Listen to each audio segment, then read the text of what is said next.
கர்த்தருடைய நாமத்தினாலே உங்களை வாழ்த்துகிறேன். இந்த நாளிலும் நாம் தியானிக்க போகிற கர்த்தருடைய வார்த்தை அப்போஸ்தலர் நடவடிக்கைகள் 4ஆம் அதிகாரம் 32ஆம் வசனத்திலிருந்து 5ஆம் அதிகாரம் 11ஆம் வசனம் வரைக்கும் இருக்கிற வேத பகுதிக்குள்ளாக இருந்து பணத்தை பொறுப்பாக உணரும் கிறிஸ்தவன் பண ஆசையினால் பிணமான கிறிஸ்தவன் என்கிற தலைப்பின் கீழாக நாம் கர்த்தருடைய வார்த்தைகளை தியானிக்க போகிறோம். இந்த வேத பகுதிக்குள்ளாக இருந்து கடந்த நாளிலேயும் நாம் கர்த்தருடைய வார்த்தைகளை தியானித்திருக்கிறோம். நிச்சயமாக நீங்கள் வீட்டுக்கு போன பின்பு அதை திரும்பவும் கேட்டிருப்பீர்கள் என்று நான் விசுவாசிக்கிறேன். ஒருவேளை கேட்காவிட்டால் திரும்பவும் கேட்க உங்களை உற்சாகப்படுத்துகிறேன். ஏனென்றால் அநேக நேரங்களிலே நாம் எதற்காக குறிக்கப்பட்டிருக்கிறோம், ஆண்டவராகிய இயேசு கிறிஸ்து என்னை எதற்காக ரட்சித்திருக்கிறார் என்கிற ஒரு புரிந்து கொள்ளுதல் இந்த நாட்களிலே மிகவும் மங்கி போனதாக காணப்படுகிறது. ஆகவே நாம் எதற்காக குறிக்கப்பட்டிருக்கிறோம் என்கிறதை திரும்பவும் திரும்பவும் நாம் நமக்கு உணர்த்தி கொண்டே இருக்க வேண்டியது அவசியமானது. கவனிங்கள், இந்த கால நேரத்தில் சபை கூடி வருதலிலே பங்கெடுத்துக் கொண்டிருக்கிற நம்முடைய வாழ்க்கையில தேவன் நம்மேல் வைத்திருக்கிற நோக்கம் என்ன, அவருடைய திருவுள சித்தம் என்ன என்பதையெல்லாம் நாம் அறிந்து நடக்க வேண்டியது மிகவும் அவசியமான ஒன்று. வேதத்தின் அடிப்படையிலே தேவன் எதற்காக என்னை தெரிந்து கொண்டிருக்கிறார் என்பதை நான் அறிந்திருக்க வேண்டியது அவசியம். 2, அந்த அறிந்த காரியங்களுக்கு ஏற்றாற் போல நடப்பதற்கு நாம் அதற்கான காரியங்களை திட்டமிட்டு செயல்படுத்த வேண்டியது அடுத்த காரியம். அநேக நேரங்களிலே பிரச்சனைகள் எங்கே இருக்கிறது என்று பார்த்தீர்களானால், தேவனை அறிவதற்கு தடைகள் இருக்கிறது, தேவ சித்தத்தை அறிவதற்கு தடைகள் இருக்கிறது. இது ஒரு பெரும்பான்மையான கூட்டம். ஒரு சின்ன கூட்டத்துக்கு மத்தியில தேவனையும் தேவனுடையவைகளையும் தேவனுடைய சித்தத்தையும் அறிவதற்கான வாய்ப்பு இருக்கிறது. அதை தாண்டி அதை செயல்படுத்த வேண்டிய மிகவும் அவசியமான ஒரு பொறுப்பும் இருக்கிறது என்பதை நாம் மறந்துவிடக்கூடாது. இந்த காலை நேரத்தில் கர்த்தருடைய ஆவியானவர் நமக்கு மனக்கண்களை திறந்துள்ளுவாராக. இந்த ஆதி திருச்சபை தன்னுடைய பொறுப்பை உணர்ந்திருந்தார்கள். அவர்களை குறித்து எழுதப்பட்டிருக்கிற வார்த்தை இப்படி வாசிக்கிறேன் பாருங்க. 33ஆம் வசனத்துல கர்த்தராகிய இயேசுவின் உயிர்த்தெழுதலை குறித்து அப்போஸ்தலர்கள் மிகுந்த பலமாய் சாட்சி கொடுத்தார்கள். அவர்கள் எல்லார் மேலும் பூரண கிருபை உண்டாயிருந்தது.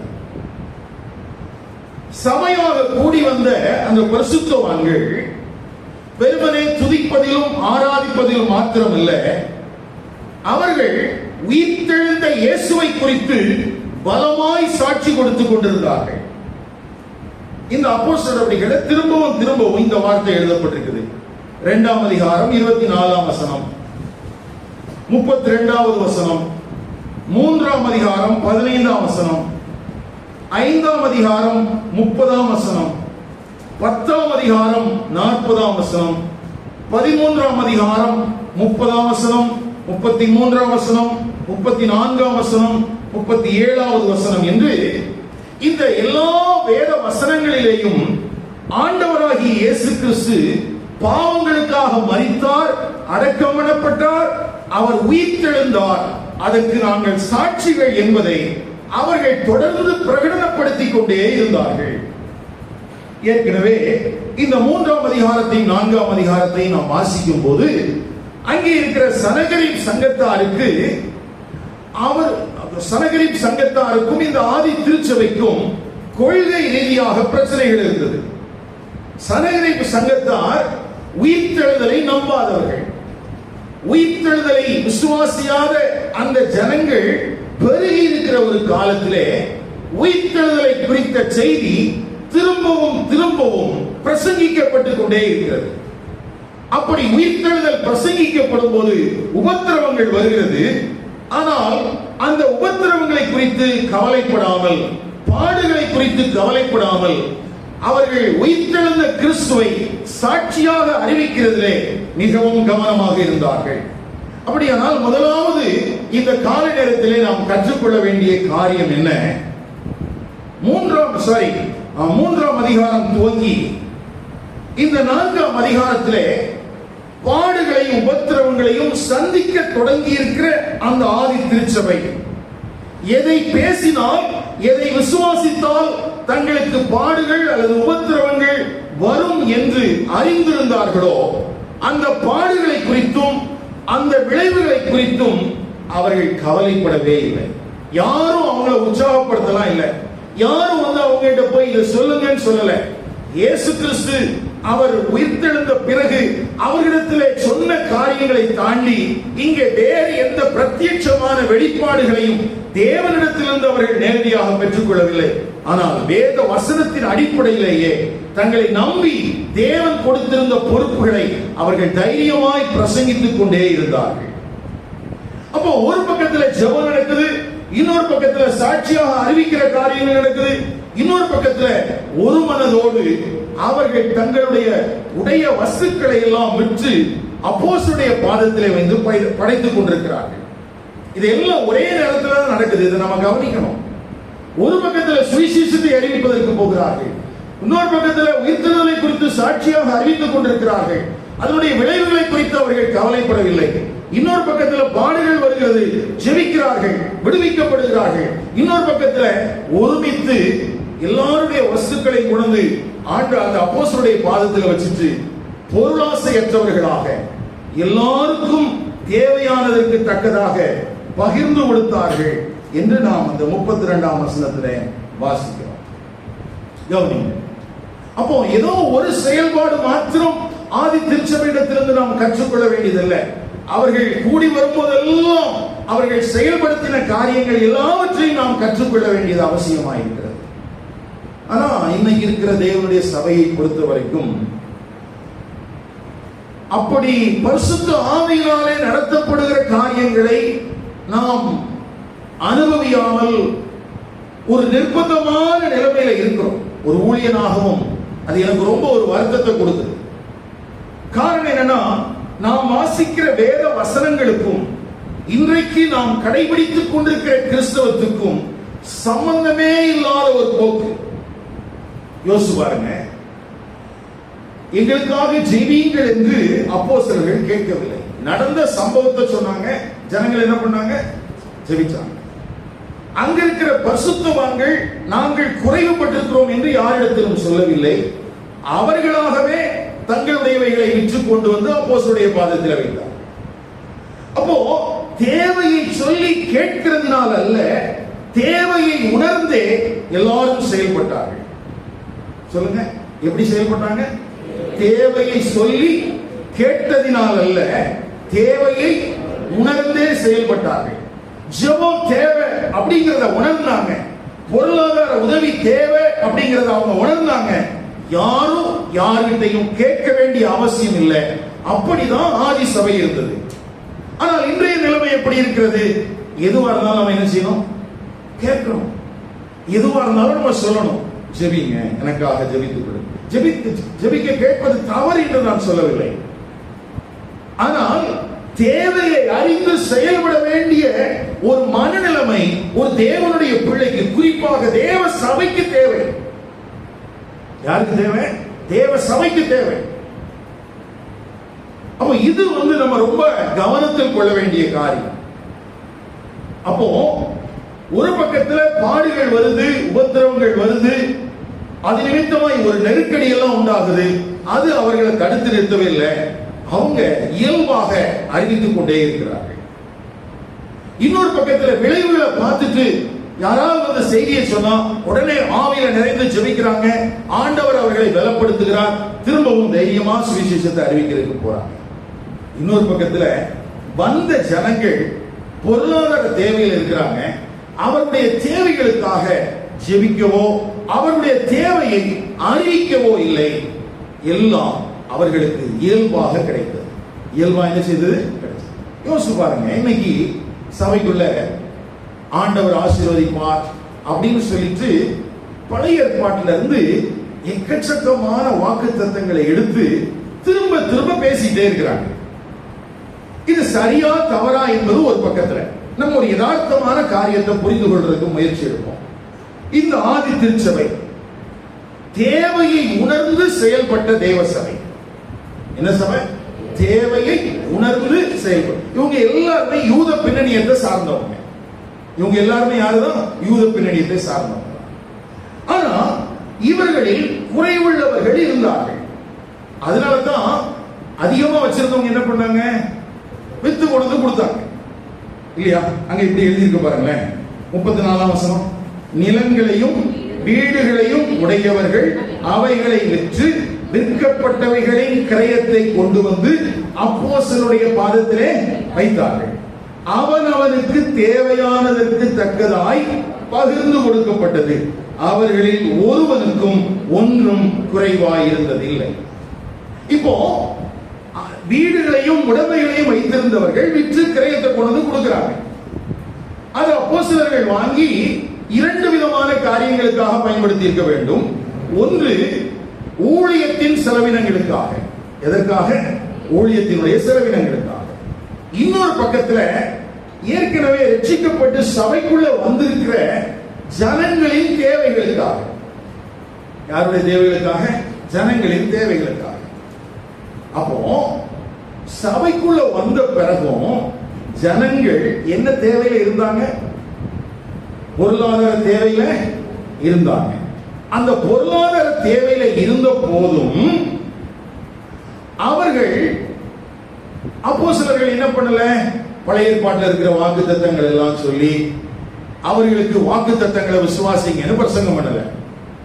இன்னைக்கு நம்ம ஊர்ல இருக்கிற செழிப்பு பிரசங்கியார் போல பேதுருவும் யோவானும் பிரசங்கிக்கவில்லை. இன்றைக்கு நம்ம ஊர்ல இருக்கிற கிருபை பிரசங்கிகளை போல பெந்தேகோஸ்தே ஊழியர்களை போல வாக்குத்தத்தங்களை கொடுக்கவில்லை. மாறாக தேவையை உணர்ந்தவர்கள் தங்களிடத்தில் இருந்ததை பகிர்ந்து கொடுத்தார்கள். தங்களிடத்தில் இருந்ததை என்ன செஞ்சாங்க? பகிர்ந்து கொடுத்தாங்க.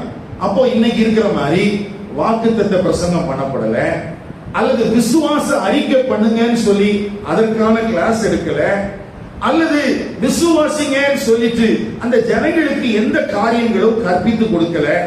குறைவுள்ளவர்கள் குறைவுள்ளவர்களாகவே இருந்தார்கள், நிறைவுள்ளவர்கள் தங்களுடையவைகளை விற்று குறைவானவர்களுக்கு கொண்டு வந்து கொடுத்தார்.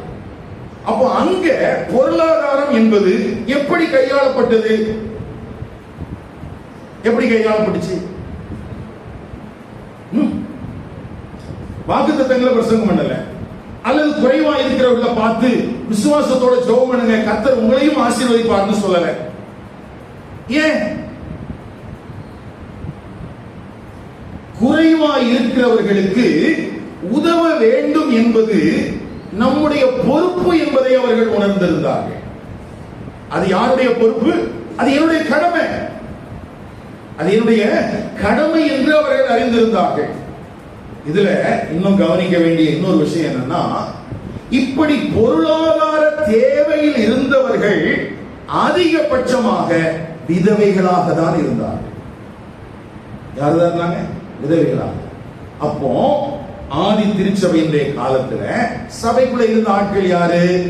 ஒன்று, பொருளாதாரத்துல குறைவுபட்ட யூதர்கள். ரெண்டு, விதவைகளான யூதர்கள். அடுத்தது, மேசியாவை ஏற்றுக்கொள்ளாமல் இருக்கக்கூடிய காலத்துல மேசியாவை விசுவாசித்து கொஞ்சம் ஆசையோடு இருக்கக்கூடிய கொஞ்சம் கிறிஸ்தவர்கள். இப்ப சபைக்குள்ள யாரெல்லாம் இருக்கிறாங்க சொல்லுங்க? யூத பின்னணியத்தில் இருக்கிற விதவைகள், இயேசு கிறிஸ்துவை ஏற்றுக்கொண்டவங்க. அடுத்தது யாரு? பொருளாதாரத்துல குறைவுள்ளவர்கள். அடுத்தது, பொருளாதாரத்துல கொஞ்சம் தன்னிறைவு பெற்றவர்களும் இருக்கிறாங்க. அப்போ ஒரு சபைன்னு சொல்லும் போது சபைக்குள்ள எல்லா தரப்பும் தான் இருக்கிறாங்க. எல்லா தரப்பும் தான் என்ன செய்றாங்க? இருக்கிறாங்க. விதவைகள் இருந்ததுனால அது சாபமான சபை என்றோ, பொருளாதார குறைவுள்ளவர்கள் இருந்ததுனால அவர்கள் விசுவாசியாதவர்கள் என்றோ எந்த முத்திரையும் குத்தப்படல. ஆனா இன்றைக்கு தேவனுடைய சபை என்ன செய்கிறது? எங்க சபைக்கு வந்துட்டா ஆசீர்வாதம் தான்ங்கறாங்க. என்னுடைய கேள்வி என்னன்னா, அப்ப ஏன் இந்த அப்போஸ்தலனாகிய பேதுரு, அந்த யோவான், இவர்கள் ஊழியர்களா இருந்த அந்த சபை அப்படி நடத்தப்படல? நமக்கு அதுதான மாதிரி. மாதிரியா இல்லையா? ஏன் அன்னைக்கு அப்படி சொல்லல? அப்போ இன்றைக்கு சொல்லப்படுவது ஒண்ணு பொய்யா இருக்கணும், இல்லைன்னா அவங்களுக்கு அது உண்மை தெரியாம இருக்கணும். எது சரியா இருக்கும்னு நினைக்கிறீங்க? உங்களுடைய பொறுப்பு கூட்டுங்க, கவனிங்க. இப்போ தேவனுடைய சபைக்குள்ள பொருளாதாரம் பகிர்ந்து கொடுக்கப்பட்டதனுடைய இரண்டு விதமான காரணங்கள். ஒன்று ஊழியத்தினுடைய தேவைக்காக, இன்னொன்று அங்கே இருக்கிற பரிசுத்தவான்களுடைய குறை. பரிசுத்தவான்கள் சொல்லும்போது ஊழியம் செய்யறவங்க இல்ல, சபைக்குள்ள வந்திருக்கிற ஜனங்களே குறைவுபட்டிருந்தவர்களுக்கு என்ன செய்யப்பட்டது? பகிர்ந்து கொடுக்கப்பட்டது. இப்போ இப்படி பகிர்ந்து கொடுக்கப்பட்டது கொஞ்ச நாள் வரைக்கும் இப்படியே போயிட்டு முதல் நூற்றாண்டின் நாட்கள். ஒரு குறிப்பிட்ட காலம் ஆகும்போது இதுல கொஞ்சம் பிரச்சனைகள் எல்லாம் வருது. கொஞ்சம் பிரச்சனைகள்லாம் வருது. எப்படி வருது? சபைக்குள்ள இந்த பொருளாதாரத்தை அனுபவிக்கிறதுக்குனே ஒரு கூட்டம் வந்துருச்சு. அப்போ அப்போஸ்தலனாகிய பவுல் சபைக்கு சில நிபந்தனைகளை வகிக்கிறார். எப்படி உதவி செய்யணும், கிடைக்கிற பொருளாதாரத்தை எப்படி பயன்படுத்தணும், எப்படி பயன்படுத்தக்கூடாது என்பதற்கு சில வரைமுறைகள் என்ன செய்யப்பட்டிருக்கிறது? நிருபங்கள்ல எழுதப்பட்டிருக்கு. கவனிங்க. அப்போ அந்த பொறுப்புகள் மாற்றப்படல, ஆனா சில வரைமுறைகள் இருக்கிறது. சில நேரத்தில் சிலர் கேட்பாங்க, ஆதி திருச்சபையில் இருந்த மாதிரிலாம் அப்படி பகிர்ந்து கொடுக்க முடியுமா? பகிர்ந்து கொடுத்தல் என்கிற காரியத்தை ஆண்டவர் சபையிலிருந்து எடுக்கவில்லை, ஆனால் அதோடு சேர்த்து சில வரைமுறைகளை என்ன செஞ்சிருக்கிறாரு? வச்சிருக்கிறார். சில வரைமுறைகளை இன்னைக்கு நம்ம பார்த்துட்டு தொடர்ந்து இந்த பகுதிக்குள்ள இருக்கிற சில காரியங்களை நம்ம கவனிப்போம். மார்ட்டின் லூத்தர் மனம் திரும்புதலை குறித்து பேசும்போது அவர் ஒரு மனிதனுக்குள்ள 3 இடங்கள்ல மனம் திரும்புதல் வேண்டும் என்று பேசினாராம். 1 சிந்தை, 2 இருதயம், 3 அவன் வைத்திருக்கிற மணி பர்ஸ். மார்ட்டின் லூத்தர் மனம் திரும்ப வேண்டிய 3 பகுதிகளை பேசும்போது என்னெல்லாம் சொன்னாரு? 1 சிந்தை, 2 இருதயம், 3 அவன் வச்சிருக்கிற மணி பர்ஸ், பணப்பை. இந்த 3ம் மனம் திரும்ப வேண்டும் என்று மார்ட்டின் லூத்தர் விரும்பினார். ஏன் அப்படின்னு சொன்னா, சபைக்குள்ள இந்த பகிர்ந்து அழித்தல் என்பது மிக முக்கியமான ஒரு ஈவு. இது தேவனுடைய அருட்கொடை. தேவையை உணர்ந்து செயல்படுவது என்பது தேவன் கொடுத்திருக்கிற ஒரு கிருபையான ஈவு. சிலர் நினைக்கிறாங்க அப்போஸ்தலர் நடவடிக்கைகள்ல மட்டும்தான் இருக்குது, அதுக்கு பிறகு இல்லை அப்படின்னு சொல்லி. 1 யோவான் 3ஆம் அதிகாரம் 16, 17, 18 வசனங்கள். அவர் தம்முடைய ஜீவனை கொடுத்ததினாலே அன்பு இன்னதென்று அறிந்திருக்கிறோம். நாமும் சகோதரருக்காக ஜீவனை கொடுக்க கடனாளிகளாய் இருக்கிறோம். ஒருவன் உலக ஆஸ்தி உடையவனாய் இருந்து தன் சகோதரனுக்கு குறைச்சல் உண்டு என்று நல்ல கவனிங்க. ஒன்று ஆஸ்தி உடையவன், இன்னொன்று குறைச்சல் உள்ளவன். இதை கண்டால் என்ன செய்யணுமா? தன் இருதயத்தை அடைத்துக் கொண்டால் அவனுக்குள் தேவ அன்பு நிலை உள்ளது. எப்படி? என் பிள்ளைகளே, வசனத்தினாலும் நாவினாலும் அல்ல, கிரியையினாலும் உண்மையினாலும் அன்பு கூற கடவோம். அப்படின்னா என்ன அர்த்தம்? ஆசையை உடையவன் குறைச்சல் உள்ளவனுக்கு பகிர்ந்து கொடுக்க வேண்டும். அதைத்தான் எழுதுறார் இங்க அப்போஸ்தலனாகிய யோவான். யாக்கோபு எழுதின நிருபம் 2ஆம் அதிகாரம் 15ஆம் வசனம். ஒரு சகோதரனாவது வஸ்திரம் இல்லாமலும் அனுதின ஆகாரம் இல்லாமலும் இருக்கும்போது நீங்கள் சமாதானத்தோட போங்கள், குளிர் காய்ந்து பசியாருங்கள் என்று சொல்லியும் சரீரத்துக்கு வேண்டியவைகளை அவர்களுக்கு கொடாவிட்டால் பிரயோஜனம் என்ன? விசுவாசமும் கிரியைகள் இல்லாதிருந்தால் தன்னைத்தானே செத்ததாயிருக்கும். அப்போ யாக்கோபு அப்போஸ்தலனுடைய பார்வை இதுதான். குறைச்சல் உள்ளவன் மிகுதியாய் வைத்திருக்கிறவன். இன்னொரு வசனம் கலாத்தியர்கள் நிருபம் 6ஆம் அதிகாரம் 9ஆம் வசனம். நன்மை செய்கிறதில் சோர்ந்து போகாமல் இருப்போமாக. நன்மை செய்கிறதில் சோர்ந்து போகாமல் இருப்போமாக. நாம் தளர்ந்து போகாதிருந்தால் ஏற்ற காலத்தில் அறுப்போம். அப்போ பகிர்ந்து கொடுத்தல் என்பது தேவனுடைய சபைக்கு ஆண்டவர் கொடுத்திருக்கிற கிருபையான ஒரு ஈவு. அது காணப்பட வேண்டும். அப்போ சபைக்குள்ள தேவனை அறிந்தவர்களுக்கு மத்தியிலே குறைவுள்ளவர்களும் இருப்பார்கள், நிறைவுள்ளவர்களும் இருப்பார்கள். யாரெல்லாம் இருப்பாங்க? குறைவுள்ளவர்களும் இருப்பாங்க, நிறைவுள்ளவர்களும் இருப்பாங்க. நிறைவுள்ளவர்கள் குறைவுள்ளவர்களை பார்த்து என்ன மாதிரி விசுவாசின்னு சொல்லக்கூடாது, என்ன மாதிரி வாக்குத்தத்தத்தை நீங்க விசுவாசிச்சு பெற்றுக்கொள்ளு சொல்லக்கூடாது. அவனுடைய குறைவிலே இவன் என்ன செய்ய வேண்டுமா? பகிர்ந்து கொடுக்க வேண்டுமா? அப்போ சபையினுடைய செயல்பாடு என்பது வேறு விதத்தில் இருக்கிறது. இதை நான் தியானிச்சுக்கிட்டு இருக்கிற போது ஒரு சின்ன ஒரு வீடியோ சீக்கிய மதத்தை குறித்து பேசப்பட்ட ஒரு காரியத்தை நான் பார்த்தேன். அது மலையாளத்துல தான் இருக்குது. இங்க என்ன சொல்லி இருக்குது? சீக்கியர்கள் பிச்சை எடுப்பதில்லை. என்ன சொல்றாங்க? சீக்கியர்கள் என்ன செய்யறதில்லை? பிச்சை எடுக்கிறது இல்லை. அதுதான் இந்த ஒரு நிமிஷம் இருக்கிற வீடியோ பாருங்க. அதாவது கொடுக்கிறதுக்கும் அவங்க விரும்புறது இல்லை, எடுக்கவும் யாரும் செய்யறது இல்லை சீக்கியர்கள்.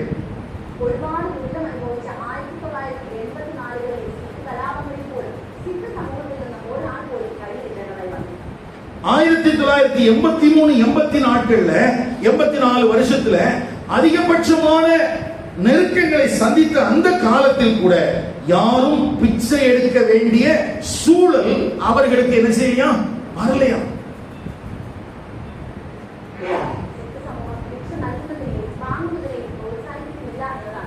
அதாவது பிச்சை கொடுக்கிறதையும் பிச்சை எடுக்கிறதையும் உற்சாகப்படுத்துகிறது இல்லை அந்த சமூகத்தினர்.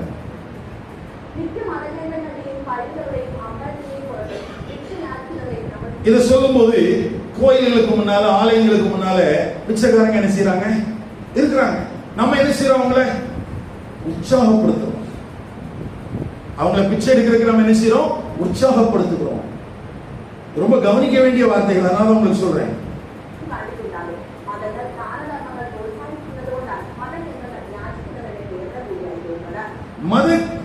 மத கூடாரங்கள்ல, ஆலயத்துக்குள்ள இந்த பிச்சை எடுக்கிறத உற்சாகப்படுத்துறாங்க.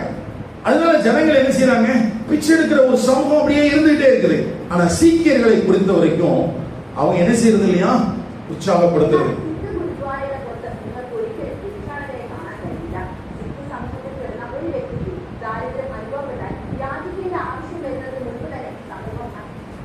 அதை சொல்றாங்க, அதுல சொல்லியிருக்கிறது இப்படி சொல்றாங்க. சீக்கிய சமூகத்தை சேர்ந்த ஒருவன் பிச்சை எடுக்க வேண்டிய ஒரு சூழல் வருவதற்கு முன்பதாகவே அவனுக்கு அந்த சமூகம் என்ன செய்வது கொடுக்கிறதாம்? உதவி செய்கிறதாம். அதனால அந்த குருத்துவார சுத்திலும் பிச்சைக்காரர்கள் இல்லை. ரொம்ப கவனிக்கணும் இது.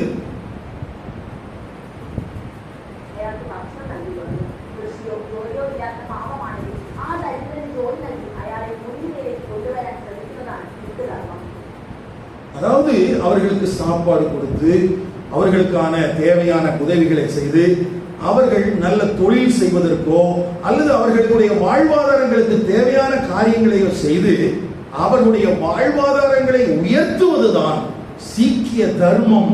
அதனால அவர்கள் என்ன செய்யறதில்லை? பிச்சை கொடுக்கறதில்லை. என்ன செய்யறதில்லை? பிச்சை கொடுக்கறதில்லை. யோசிச்சு பாருங்க.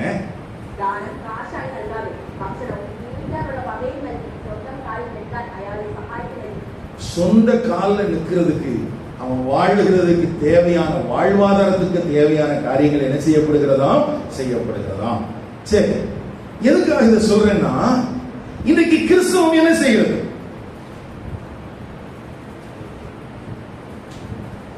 நம்முடைய தேசத்துல இந்த சீக்கிய மதத்தை பின்பற்றுகிறவர்கள் என்ன செய்து கொண்டிருக்கிறார்கள்?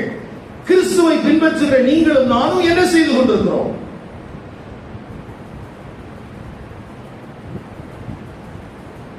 நம்ம நினைச்சிட்டு இருக்கிறோம் நான் உயர்த்தப்பட்டிருக்கிறேன். ஐயா, அந்த சீக்கியனுக்கு தனக்கு கிடைத்திருக்கிற அந்த பொருளாதாரத்தினுடைய உயர்வு, பொறுப்பு என்கிற உணர்வு, அந்த பொறுப்பு என்கிற காரியத்தை அவன் அறிந்திருக்கிறான். ஒரு வாழ்வாதாரம் இல்லாத மனிதனுக்கு நான் எப்படியாகிலும் வாழ்வாதாரத்தை ஏற்படுத்தி கொடுக்க வேண்டும் என்கிற அறிவு அந்த மனிதனுக்குள்ள இருக்கிறது. ஆனால் ஜீவனுள்ள தேவனை ஆராதிக்கிறோம் என்று சொல்கிறோம், நித்திய ஜீவனை பெறப்போகிறோம் என்று சொல்கிறோம். நமக்கு இந்த பொருளாதாரம் என்பது ஆசீர்வாதமாக படுகிறதே அல்லாமல் அது என்னுடைய பொறுப்பாக படவில்லையே. ஏன்? வேத வசனங்கள்ல இருந்து எவ்வளவு ரகசியங்களா எடுத்து எடுத்து டிசைனா பேசுறோம். ஆசரிப்பு கூடாரத்துல மேடப்பட்டிருக்கிற அந்த துணியில இருந்து ப்ளூக்கு இந்த அர்த்தம், அந்த ரெட்டுக்கு இந்த அர்த்தம், எல்லாத்துக்கும் அர்த்தம் தெரியுதே. நேரடியா எழுதப்பட்டிருக்கிற காரியத்துக்கு ஏன் கிறிஸ்தவத்துக்கு அறிவில்லை? நல்லா கவனிங்க. அப்ப என்னன்னா, இதுக்கு பின்னால ஏதோ ஒரு கடினப்பட்டு போன ஒரு விஷயம் இருக்கிறது. அதனாலதான் இதை புரிய மாட்டேங்குது இல்ல, புரிய முடியாத அளவுக்கு நம்முடைய மனக்கண்கள் குருடாக்கப்பட்டிருக்கிறது என்று சொல்லுவேன். அப்போ தேவ சபை தனக்கு கிடைத்திருக்கிற மேன்மையை எப்படி பார்த்திருக்க வேண்டும், அது எப்படி பார்த்து கொண்டிருக்கிறதுனாலே இன்றைக்கு தேவனுடைய சபைக்குள்ளே காணப்படுகிற நிலவரங்கள் என்ன மாதிரியா இருக்குது, இதெல்லாம் கண்டிப்பா பேசித்தாகணும், நம்ம கவனிச்சுதான். ஒருவேளை இந்த பிரசங்கத்தை கேட்கிற உங்களுக்கு அல்லது இந்த பிரசங்கத்தை தொலைதூரத்தில் இருந்து கேட்கிறவர்களுக்கு இது என்ன மாற்றத்தை ஏற்படுத்தும் என்று எனக்கு தெரியாது. ஆனால் உண்மை பேசப்பட்டே ஆக வேண்டும். உண்மை என்ன செய்தாலும் பேசித்தாகணும். பொருளாதார ஏற்றத்தாழ்வும் பொருளாதார குறைவும் இரண்டும் தேவனுடைய சபைக்குள்ள இருக்கத்தான் செய்தது. ஒருவன் பொருளாதாரத்தில் உயர்த்தப்பட்டவனாக இருந்தால் அவனுக்கு பொறுப்பு இருக்கிறது. பொருளாதாரத்தில் ஒருவன் குறைவுள்ளவனாக இருந்தால் அது அவனுடைய விசுவாச குறைவு அல்ல. அப்போ எப்படி இஸ்ரவேல் ஜனங்களுக்கு மத்தியிலே ஆண்டவர் சிலரை வைத்திருந்தார், சிலருக்கு கொஞ்சம் குறைவுள்ளவர்கள் இருந்தார்கள். ஏன்னா பொறுப்பை பெற்றவன் பொறுப்பை உணர்ந்து செயல்படுகிறானா என்பதை பார்க்க விரும்பினார். அப்படின்னா இந்த கால நேரத்தில் தேவ சபைக்குள்ள இருக்கிற நீங்களும் நானும் பொறுப்பை உணர்ந்தவர்களாக நம்முடைய பொருளாதாரத்தை கையாளுகிறோமா என்கிறதுல நாம் கவனமாக இருக்க வேண்டியது அவசியம். இந்த பொருளாதாரம் அப்படின்னு சொல்லும்போது இன்னைக்கு நம்ம மொய் வைக்கிறோம். கல்யாண வீட்டுக்கு நிறைய கல்யாண கார்டு வந்தாலும் நம்ம யார் வீட்டுக்கு போவோம்னு சொன்னா, யாருக்கு மொய் வச்சா திருப்பி போனா அவன் வீட்டுக்கு தான் நம்ம போவோம். மொய் வைக்கிறதுடைய பின்னணியம் என்ன? அதுக்கும் கிறிஸ்தவத்துக்கும் சம்பந்தம் கிடையாது. அது கலாச்சாரத்தோடு சேர்ந்தது. தமிழ் கலாச்சாரம் என்ன சொல்லிக் கொடுக்குது? எதனால அவங்க கல்யாணத்துல மொய் வைக்கிற பழக்கம் நமக்கு வந்துச்சு? 2 பேர் குடும்பத்தை புதிதாக ஆரம்பிக்க போகிறார்கள். அவர்களுடைய வாழ்வாதாரத்துக்கு தேவையான காரியத்தை சமுதாயமாக சேர்ந்து கொடுப்பது, அதுதான் அதுக்கு பின்னால. ஆனா பின்னாட்கள் அது என்னவா மாறிடுச்சு? அது ஒரு பழக்கமா மாறிச்சு. அதை வச்சா நீ திருப்பி செய்யணுங்கிற எண்ணத்துக்கு வந்துருச்சு. நல்ல கவனிங்க. நம்ம எப்பவுமே இயேசு கிறிஸ்து விருந்துக்கு கூப்பிடும் போது யாரை கூப்பிட சொன்னாரு? நம்ம யாரை கூப்பிடுறோம்? யாரை கூப்பிடுறோம்? அப்ப நம்ம எதை செஞ்சாலுமே அப்ப பொறுப்பை உணர்ந்து செய்யலையே. பொறுப்பை உணர்ந்தவர்களாக இருந்தால் அதனுடைய செயல்பாடுகள் வேற மாதிரி இருந்திருக்கும். அப்போ இந்த திருச்சபையினுடைய செயல்பாடுகள்ல இருந்து நம்ம கற்றுக்கொள்ள வேண்டிய காரியம் என்ன அப்படின்னு கேட்டா, ஒண்ணு, உபத்திரம் வருதுங்கிறதுக்காக அவர்கள் அறிவிக்கிறதை நிறுத்தவில்லை. உபத்திரம் வருகிறது அப்படின்னு சொன்னா அவங்க அறிவித்துக் கொண்டே இருந்தாங்க. அறிவித்துக் கொண்டே அவர் என்ன பண்ணாங்கன்னா ஜெபம் பண்ணாங்க. கர்த்தர் அவர்களை பலப்படுத்தினார். திரும்பவும் அவங்க தொடர்ந்து கர்த்தருடைய வார்த்தைகளை என்ன செஞ்சிட்டு இருந்தாங்க? பிரசங்கம் பண்ணிட்டு இருந்தாங்க. அப்படி பிரசங்கம் பண்ணும்போது சாஃப்ட் கார்னரெல்லாம் பேசல, ரொம்ப ஹார்டா பேசுறாங்களா? யோசிச்சு பாருங்களேன். அன்னைக்கு இருந்த யூத பின்னணியத்தில் இருந்தவனுக்கு உயிர்த்தெழுதலின் நம்பிக்கை இல்லை. என்ன? உயிர்த்தெழுதலின் நம்பிக்கை இல்லை. இப்ப இவங்க போய் என்ன பேசுறாங்க? உயிர்த்தெழுந்த இயேசுவை குறித்து பேசுறாங்க. அப்போ நேரடியாக அவருடைய விசுவாசத்தை தாக்குகிறார்கள். நேரடியாக அவருடைய விசுவாசம் என்ன செய்யப்படுகிறது? தாக்கப்படுகிறது. ஆனா அதை குறித்து அவங்க கவலைப்படல. இன்னைக்கு நம்ம என்ன சொல்றோம்? இல்ல, மற்றவர்களுடைய விசுவாசம் பாதிக்கப்படாத விதத்திலே நாம் சுவிசேஷத்தை அறிவிக்க வேண்டும். எப்படி? பாவி ஒருவனை பாவி என்று சொல்லாமல் மறந்திருப்பதில் எப்படி சாத்தியம்? நம்ம நிறைய விஷயங்களை நம்ம என்ன பண்ணிருக்கிறோம்னா காம்ப்ரமைஸ் பண்ணிருக்கிறோம், நிறைய மூடி மறைச்சிருக்கிறோம், அதுக்கு நிறைய காரணங்கள் எல்லாம் சொல்றோம். நல்ல கவனிங்க, இப்படி தங்களுக்கு ஒரு பக்கத்துல செயல்பட்டு இருக்கிறாங்க. இப்படி செயல்படுவதனால எல்லாரும் பொருளாதாரத்தில் ஆசீர்வதிக்கப்பட்டாங்களா? இல்ல. பொருளாதாரத்தில் குறைவுள்ளவர்களும் சபைக்குள்ள என்ன செஞ்சாங்க? இருந்தாங்க. அத சபை சாபமா பார்க்கல. விதவைகள் அதிகமாக இருந்ததுனால சபை அதை சாபமா பார்க்கல. ஒருவேளை நான் நினைக்கிறேன், இயேசுவை விசுவாசியாமல் அவர்கள் இருண்ட காலத்திலே வாழ்ந்தார்கள் அல்லவா, அதன் அடிப்படையில் அந்த சாபத்துக்குள்ளா இருக்கலாம். ஆனா அந்த சாபத்தை மாற்றுவதற்கு இயேசு கிறிஸ்து போதுமானவரா இருந்தார். அவங்க எல்லாம் கூட்டு உட்கார வச்சு அவங்களுக்கு நல்ல ஒரு வாழ்வாதாரத்தை கொடுத்தார். அப்போ பொருளாதாரத்தை உடைய தேவனுடைய சபை சுவிசேஷத்தை அறிவிப்பதற்கும் தேவையில் இருப்போர்களை பராமரிப்பதற்கும் சரியான விதத்தில் அதை பயன்படுத்தினர். நான் ஏற்கனவே சொன்னேன், நம்ம அப்போஸ்தலர் 6ஆம் அதிகாரத்திலே நமக்கு தெரியும், இந்த பராமரிக்கிற விஷயத்தில் என்ன வந்துச்சு? பிரச்சனைகள் வந்துச்சு இல்லையா? அது நம்ம பின்னால பார்க்கிறோம். அதே மாதிரி இந்த பராமரிக்கிற காரியத்துக்குள்ள நிறைய கருத்து வேறுபாடுகளா வர ஆரம்பிச்சது. அப்போ பவுல் மூலமாக ஆண்டவர் சபைக்கு சில தீர்மானங்கள் எல்லாம் சொல்லிக் கொடுத்தார். ஒன்று, உதவியை பெறுகிறவர்கள் உண்மையாகவே தேவையில் இருக்கிறார்களா என்று அறிய வேண்டும். முதல்ல என்ன செய்யணும்? தேவையில் இருக்கிறார்களா என்பதை என்ன செய்ய வேண்டும்? அறிய வேண்டும். 2, ஒருவேளை அவன் வேலை செய்து தனக்கான தேவையை பூர்த்தி செய்யக்கூடியமானால் அவன் உண்மையாக என்ன செய்யப்பட வேண்டாம்? வேலை செஞ்சு அவனுடைய தேவையை பூர்த்தி செய்து கொள்ள வேண்டும்.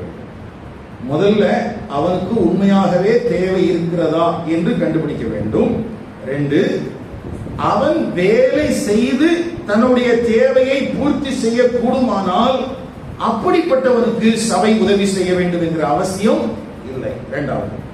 3வது, குடும்பம், அவனுடைய குடும்பம்னு ஒண்ணு இருக்கும் இல்லையா, கூட பிறந்தவங்க, அப்படி இருக்கிறவங்க அவனுக்கு உதவி செய்ய முடியும்னா அங்கேயும் சபை பொருளாதாரத்தில் தாங்க வேண்டிய அவசியம் இல்லை. அங்கேயும் சபை என்ன செய்ய வேண்டியதில்லை? தாங்க வேண்டிய அவசியம் இல்லை. அடுத்தது, இது எல்லாமே நான் ரெஃபரன்ஸ் சொல்லிடுறேன். இதுதான் முதல்ல, இந்த நபர்களுடைய மாரல் ஒழுங்கு எப்படி இருக்கிறாங்க? பரிசுத்தமா இருக்கிறாங்களா? தேவனுக்கு பிரியமான விதத்தில் வாழ்றாங்களா? அப்படிங்கிறதையும் சபை கண்காணிக்க வேண்டும். சபை என்ன செய்யணும்? கண்காணிக்கணும். அடுத்தது, சபை அத்தியாவசியமான தேவைகளுக்காக தான் உதவி செய்ய முடியும். என்ன தேவைகளுக்காக தான்? அத்தியாவசியமான, ஆடம்பரமான இல்ல. எதற்காக? அத்தியாவசியமான தேவைகளுக்காக.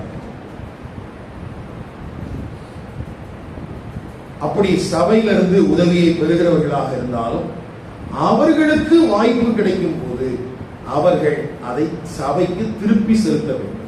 சபைக்கு என்ன செய்யணும்? திருப்பி செலுத்தணும். இதெல்லாம் எங்க இருக்குது? 1 தீமோத்தேயு 5ஆம் அதிகாரம் 3ஆம் வசனம், 8ஆம் வசனம், 5ஆம் வசனம், 10ஆம் வசனம், 1 தீமோத்தேயு 5ஆம் அதிகாரம் முழுசும், 1 தீமோத்தேயு 6ஆம் அதிகாரம் 8ஆம் வசனம், 2 தெசலோனிக்கர் 3ஆம் அதிகாரம் 10ஆம் வசனம், 11ஆம் வசனம், 12ஆம் வசனம், 1 தெசலோனிக்கர் 4ஆம் அதிகாரம் 11ஆம் வசனம். வசனத்தை குறிச்சு வச்சுங்க, வீட்டில் போய் வாசிங்க. திரும்ப சொல்லிடுறேன். 1, முதல்ல தேவையில் இருக்கிறாங்களா அப்படிங்கறத நம்ம என்ன செய்யணும்? கண்டுபிடிக்கணும். 2வது, அவர்களாகவே வேலை செய்து தன்னுடைய தேவைகளை பூர்த்தி செய்ய முடியும் என்றால் அப்படிப்பட்டவர்களுக்கு நாம் உதவி செய்ய வேண்டிய அவசியம் இல்லை. 3, குடும்பத்திலிருந்து அவர்களுக்கு உதவி செய்வதற்கான வாய்ப்பு இருக்கிறது என்றால் குடும்பத்திலிருந்து என்ன செய்யணும்? உதவி செய்யணும். சபை செய்ய வேண்டிய அவசியம் இல்லை. அடுத்தது, அவர்கள் தங்களுக்கு உதவி கிடைக்கும் போது சபைக்கு கைமாறு செய்ய வேண்டும். திரும்ப என்ன செய்யணும்? கொடுக்கணும்.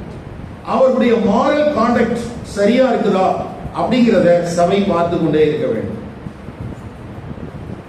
கடைசியா, அவர்களுடைய அத்தியாவசியமான வாழ்வாதாரங்களுக்காகவே அந்த பணங்கள் என்ன செய்யப்பட வேண்டும்? செலவு செய்யப்பட வேண்டும். சரி, இதுதான் அப்போஸ்தலனாகிய பவுல் மூலமாக எப்படி பணத்தை செலவு செய்ய வேண்டும் என்கிற காரியங்கள் என்ன செய்யப்பட்டது? செய்யப்பட்டது. சரி, அப்ப நான் இந்த சீக்கிய ஜனங்களுக்குள்ள இன்னைக்கு நம்முடைய தேசத்துல நடக்கிற காரியங்களையும் உங்களுக்கு சொன்னேன். ஆதி திருச்சபையுடைய நாட்கள்ல எப்படி செஞ்சாங்க, அப்போஸ்தலனாகிய யோவான், யாக்கோபு, பின்பு அப்போஸ்தலனாகிய பவுல், இவர்கள் எல்லாருக்குள்ளேயும் இந்த பகிர்ந்து கொடுக்க வேண்டும், அதுதான் நாம் கொண்டிருக்கிற விசுவாசத்திற்கான கிரியை என்கிற பார்வை இவர்களுக்குள்ளே தீர்க்கமாக என்ன செய்தது இருந்தது. ஆனால் இன்றைய திருச்சபைக்குள்ளே அப்படிப்பட்ட பார்வை இல்லை.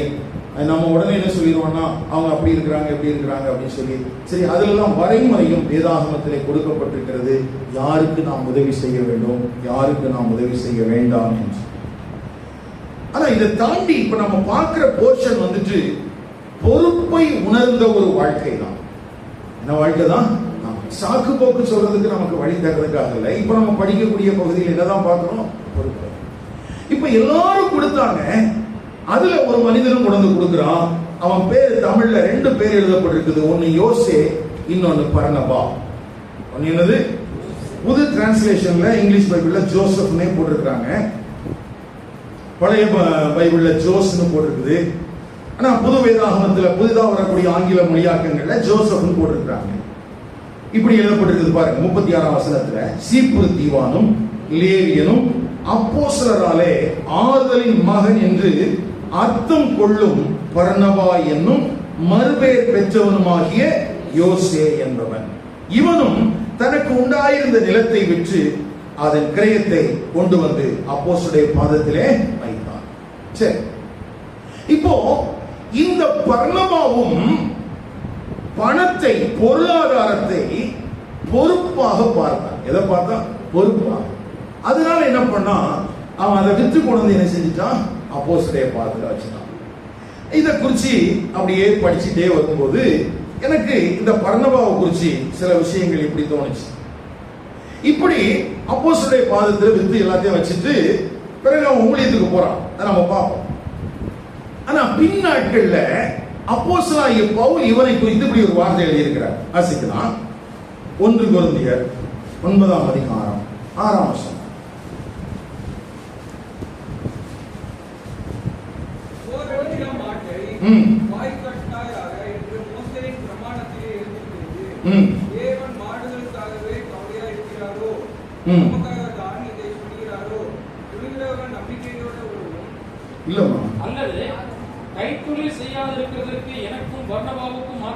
கைத்தொழில் செய்யாதிருக்கிறதற்கு எனக்கும் பர்னபாவுக்கும் மாத்திரம்தான் அதிகாரம் இல்லை. எவன் தன் சொந்த பணத்தை செலவழித்து கண்டிலே சேவகம் பண்ணுவான், எவன் திராட்சை தோட்டத்தை உண்டாக்கி அதன் கனியில் ருசியாதிருப்பான், எவன் மந்தையை மீட்டு அதன் பாலை சாப்பிடாதிருப்பான். என்னதுக்காக பவுல் கேட்கிறார் இந்த கேள்வியை?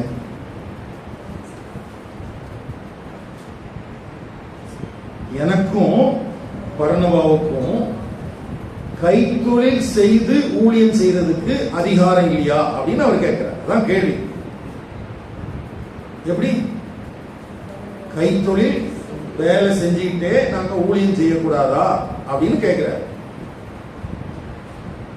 யோசிச்சு பாருங்க, ஒரு நாள்ல தனக்கு உண்டாயிருந்த ஆஸ்திகள் எல்லாவற்றையும் விற்று அப்போஸ்தலருடைய பாதத்திலே வைத்து விட்டு கர்த்தருடைய ஊழியத்திற்கு என்று புறப்பட்ட இந்த பர்னபா பின்னாட்களை எப்படி ஊழியம் செஞ்சிருக்கிறாரு? அவர் வேலை செஞ்சுக்கிட்டே. இப்ப நம்மளா இருந்தா என்ன சொல்லுவோம்? யோசிக்கலாம்ல, உணர்ச்சி வசப்பட்டு கொடுத்துட்டு வந்துட்டேன், இப்ப நீயே கஷ்டப்பட்டு என்ன செய்ய வேண்டி இருக்குது? சொல்ற புரியுதா? அவ்வளவுதான் சொல்லியிருப்போம். நீங்க எதை புத்திசாலித்தனம் சொல்லுவோம்? எதை புத்திசாலித்தனம் சொல்லுவோம்? பர்னபா நம்ம ஊர்ல பிறந்திருந்தானா, நம்ம வீட்டுல பிறந்தானா, அவனுக்கு கூப்பிட்டு உட்கார வச்சு புத்திமதி சொல்லியிருப்போம். கொஞ்சமாச்சும் உனக்கு அறிவு இருக்குதா? எல்லாரும் கொடுத்தான்னு சொல்லிட்டு நீ கொடுத்துட்ட, இப்ப பாரு நீ வேலை செஞ்சு சாப்பிட வேண்டியிருக்குது. அதெல்லாம் இருந்துச்சுன்னா இப்ப வித்தியை செஞ்சு இருந்துருக்கலாம். பக்கத்துல கையை பிடிச்சு அவங்களதான் சொல்லுவாங்க.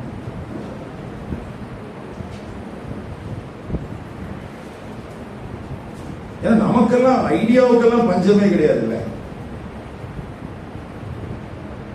ஆக்சுவலா இந்த இடத்துல பர்னபாவை குறிச்சு எழுதுனதுனாலதான் ஒரு உண்மை நமக்கு வெளியே தெரிய வருது. என்ன உண்மைன்னா, பவுலுக்கும் பர்னபாவுக்கும் நடுவுல ஒரு கருத்து வேறுபாடு வந்துச்சு. அந்த வேறுபாடு மறைந்து விட்டது என்பது இந்த வேத பகுதியிலிருந்து மட்டும்தான் தெரிய வரும். ஏன்னா கருத்து பிரிவு வந்த பிறகு பவுல் பர்னபாவுடைய பேரை இங்கதான் என்ன செய்யறாரு, பயன்படுத்துறாரு.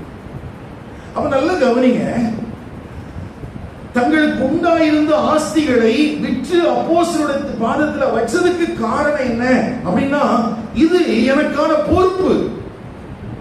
சுவிசேஷம் பிரசங்கிக்கப்படுகிறது, விசுவாசிக்கிறவர்கள் எங்க வர்றாங்க, சபைக்குள்ள வர்றாங்க. அப்படி வருகிறவர்கள் பொருளாதாரத்துல குறைவுள்ளவர்களா இருக்கிறாங்க. பொருளாதாரத்துல குறைவுள்ளவர்களுக்கு நான் என்ன செய்ய முடியாது, இன்னைக்கு இருக்கிற சபை மாதிரி பிச்சை எடுக்கிறதுக்கு அனுப்ப முடியாது. இன்னைக்கு இருக்கிற சீக்கியர்களை போல அவங்க என்ன பண்ணாங்க, வாழ்வாதாரத்துக்கு தேவையான காரியங்களை செஞ்சு கொடுத்தாங்க. என்ன செஞ்சாங்க, வாழ்வாதாரத்துக்கான காரியங்களை செஞ்சு கொடுத்தாங்க. அதுல பர்னபாவும் ஒரு பங்களிப்பு கொடுத்தாங்க. இந்த பர்னபா கொடுத்த இந்த பிறகு நிறைய பேர் கொடுத்தாங்க. பின்னால் ஒரு குடும்பம் கொடுக்க வந்தது, அது நமக்கு தெரியும், நம்ம பார்ப்போம். இந்த பர்னபாவை குறித்து பின்னாட்கள்ல என்ன எழுதி இருக்குது அப்படின்னு பாத்தீங்கன்னா, 13ஆம் அதிகாரம் 1ஆம் வசனத்துல அவனை தீர்க்கதரிசின்னு சொல்லுது. 14ஆம் அதிகாரம் 14ஆம் வசனத்துல அவனை அப்போஸ்தலன் என்று சொல்கிறது. அவனை என்ன சொல்லுது வேதம், தீர்க்கதரிசி என்றும் அப்போஸ்தலன் என்றும் சொல்கிறது. ஐயா, தனக்கு உண்டாயிருந்த காரியங்களை விற்று அப்போஸ்தலனுடைய பாதத்துல வச்சுட்டு போனா, அப்போ அவனுக்கு எந்த அடைமொழியும் கொடுக்கப்படல. அவனை குறிச்சு சொல்லப்படுறது என்னன்னா, ஆறுதலின் மகன் என்று அர்த்தம் கொள்ளும் பர்னபா. அவனுடைய மறுபெயர் யோசே அல்லது யோசேப்பு. ஆனால் கொடுத்து விட்ட பிறகு அவன் யாரா அடையாளப்படுத்தப்படுகிறான், தீர்க்கதரிசி என்றும் அப்போஸ்தலன் என்றும். அது மட்டும் இல்ல, நம்ம செஞ்ச மிக முக்கியமான ஒரு வேலை என்னன்னா, பவுல் மனம் திரும்பின நாட்களில் அவனை யாரும் ஏற்றுக்கொள்வதற்கு ஆயத்தமா இல்லை. ஆனா இவன் துணிந்து அவனுக்குள்ள வந்த மனமாற்றத்தை சரியாக புரிந்து கொண்டு இவன் என்ன செய்யறான், ஏற்றுக்கொள்கிறான். பாருங்களேன், எவ்வளவு பெரிய ஒரு புரிந்து கொள்ளுதல். வெறுமனே பொறுப்பை பணத்தை இவன் சரியா ஹேண்டில் பண்ணாங்கிறது மட்டும் இல்ல, அதுக்கு பிறகு இவனுடைய வாழ்க்கையில தேவனுடைய ராஜ்யத்தின் பணிகளிலே பயன்படுத்தப்பட்டுக் கொண்டே இருக்கிறான். 9ஆம் அதிகாரம் 26, 27 வசனங்களிலே இப்படி வாசிக்கிறோம். 9ஆம் அதிகாரம் 26, 27. அவன் எருசலேமுக்கு வந்து சீஷருடனே சேர்ந்து கொள்ள பார்த்தான். அவர்கள் அவனை சீஷன் என்று நம்பாமல் எல்லாரும் அவனுக்கு பயந்திருந்தார்கள். அப்பொழுது பர்னபா என்பவன் அவனை சேர்த்துக் கொண்டு அப்போஸ்தலரிடத்தில் அழைத்துக் கொண்டு போய் வழியிலே அவன் கர்த்தரை கண்ட விதத்தையும் அவர் அவனுடனே பேசினதையும் தமஸ்குவில் அவன் இயேசுவின் நாமத்தினாலே தைரியமாய் பிரசங்கித்ததையும் அவர்களுக்கு விவரித்து சொன்னான். ஆமா, இங்க பவுலுக்கு ரெக்கமெண்ட் பண்றதே யாருதான், இந்த பர்னபா தான். இந்த பர்னபாவை குறிச்சு ஒரு நல்ல புரிதல் நமக்கு இருக்கணும். சில நேரத்தில் பாத்தீங்கன்னா பவுல மாதிரி வரணும் அப்படின்னு ஆசை வரும், அல்லது பேதுரு மாதிரி வரணும். இந்த பர்னபா மாதிரியும் வர வேண்டிய அவசியம். சபைக்குள்ள இந்த பர்னபா மாதிரி பொறுப்பை உணர்ந்த கிறிஸ்தவர்கள் தேவை. அவர்கள் தேவனுடைய ராஜ்யத்தின் பணிகளில மிக மேன்மையான விளைவுகளை ஏற்படுத்த முடியும். மேன்மையான விளைவுகளை ஏற்படுத்த முடியும். யோசிச்சு பாருங்களேன், தன்னுடைய ஆஸ்திகளையும் ஐஸ்வர்யத்தை மட்டும் வச்சிருந்தா பரவாயில்ல, அதுக்கு பிறகு அவன் தீர்க்கதரிசி என்று அழைக்கப்படுகிறான், அவன் அப்போஸ்தலன் என்று அழைக்கப்படுகிறான். தேவனுடைய ராஜ்யத்தின் பணியில பவுல் என்கிற ஒரு ஊழியன் உள்ள சேர்ந்து பயனடைவதற்கு இவன் தான் ஒரு பிரதானமான காரணம். ஒருவேளை எல்லாரும் கூட சேர்ந்து இவனும் கைவிட்டு இருந்தான்னா என்ன இருந்திருக்கும் இல்லையா? அப்போ ஒரு மனிதனுக்குள்ளே மனம் திரும்புதல் நடந்திருக்கிறது. அவன் உண்மையாகவே கிறிஸ்துவை குறித்து பிரசங்கிக்கிறான், கிறிஸ்துவின் உயிர்த்தெழுதலை குறித்து பிரசங்கிக்கிறான் என்பதையெல்லாம் தீர்க்கமாக கவனித்து அதை அப்போஸ்தலர்களுக்கு சொல்லி சபைக்கும் அப்போஸ்தலன் அந்த பவுலுக்கும் நடுவுல ஒரு பாலமாக என்ன செய்யப்பட்டான், செயல்பட்டான். அடுத்தது 11ஆம் அதிகாரம் 24ஆம் வசனம். அவர் நல்லவனும் பரிசுத்த ஆவியினாலும் விசுவாசத்தினாலும் நிறைந்தவனுமாய் இருந்தார். அநேக ஜனங்கள் கர்த்தரிடமாய் சேர்க்கப்பட்டார்கள். இப்போ எருசலேம் சபையார் அவனை ஊழியத்திற்கு அனுப்புறாங்க, இந்த கமிஷன் பண்ணி. அப்படி அனுப்பும் போது அவனை குறித்து என்ன எழுதியிருக்கு பாருங்களேன். அவன் நல்லவன், பரிசுத்த ஆவியினாலும் விசுவாசத்தினாலும் நிறைந்தவனாய் இருந்தான். இல்லையே, இப்படி எழுதியிருக்கணுமே. தன்னுடைய உடைமைகளை எல்லாம் விற்று அப்போஸ்தலருடைய பாதத்தில் வைத்தான் அப்படின்னா எழுதலையா?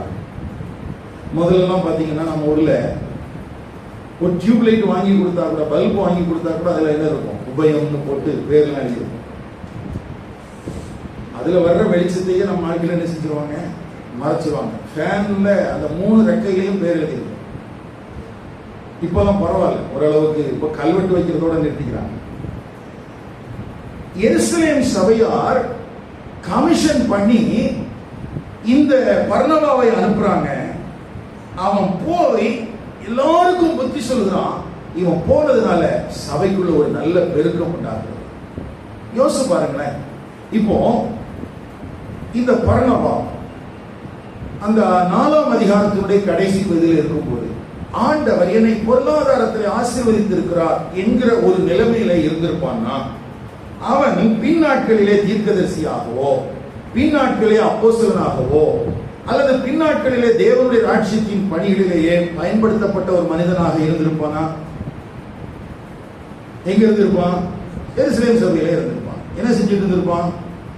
கர்த்தர் என்னை ஆசீர்வதிச்சிருக்கிறார் அப்படின்னு சொல்லிட்டு ஒரு வருஷம் வரும்போது ஒரு 5 பவுனுக்கு செயின் போட்டு வந்திருப்பான். அடுத்த முறை வரும்போது ஒரு மோதிரம் போட்டு வந்திருப்பான். அடுத்த முறை வரும்போது 5-7 ஆயிருக்கும். இப்படி அவனுடைய கழுத்துல வலி வருகிற அளவுக்கு தங்கத்தினுடைய இடம் என்ன செஞ்சுட்டே இருந்திருக்கும், கூடிக்கிட்டே இருந்திருக்கும். ஒவ்வொரு முறை அவன் கர்த்தரை பார்த்து சொல்லும் போதும் அந்த மோதிரம் எல்லாம் சிரிச்சிருக்கும். மற்றவங்களை பார்த்து கர்த்தரை ஆசீர்வதிச்சிருக்கிறார், கர்த்தரை ஆசீர்வதிச்சிருக்கிறார். இப்போ இதுதான் இன்றைய திருச்சபை போதித்துக் கொண்டே இருக்கிறது.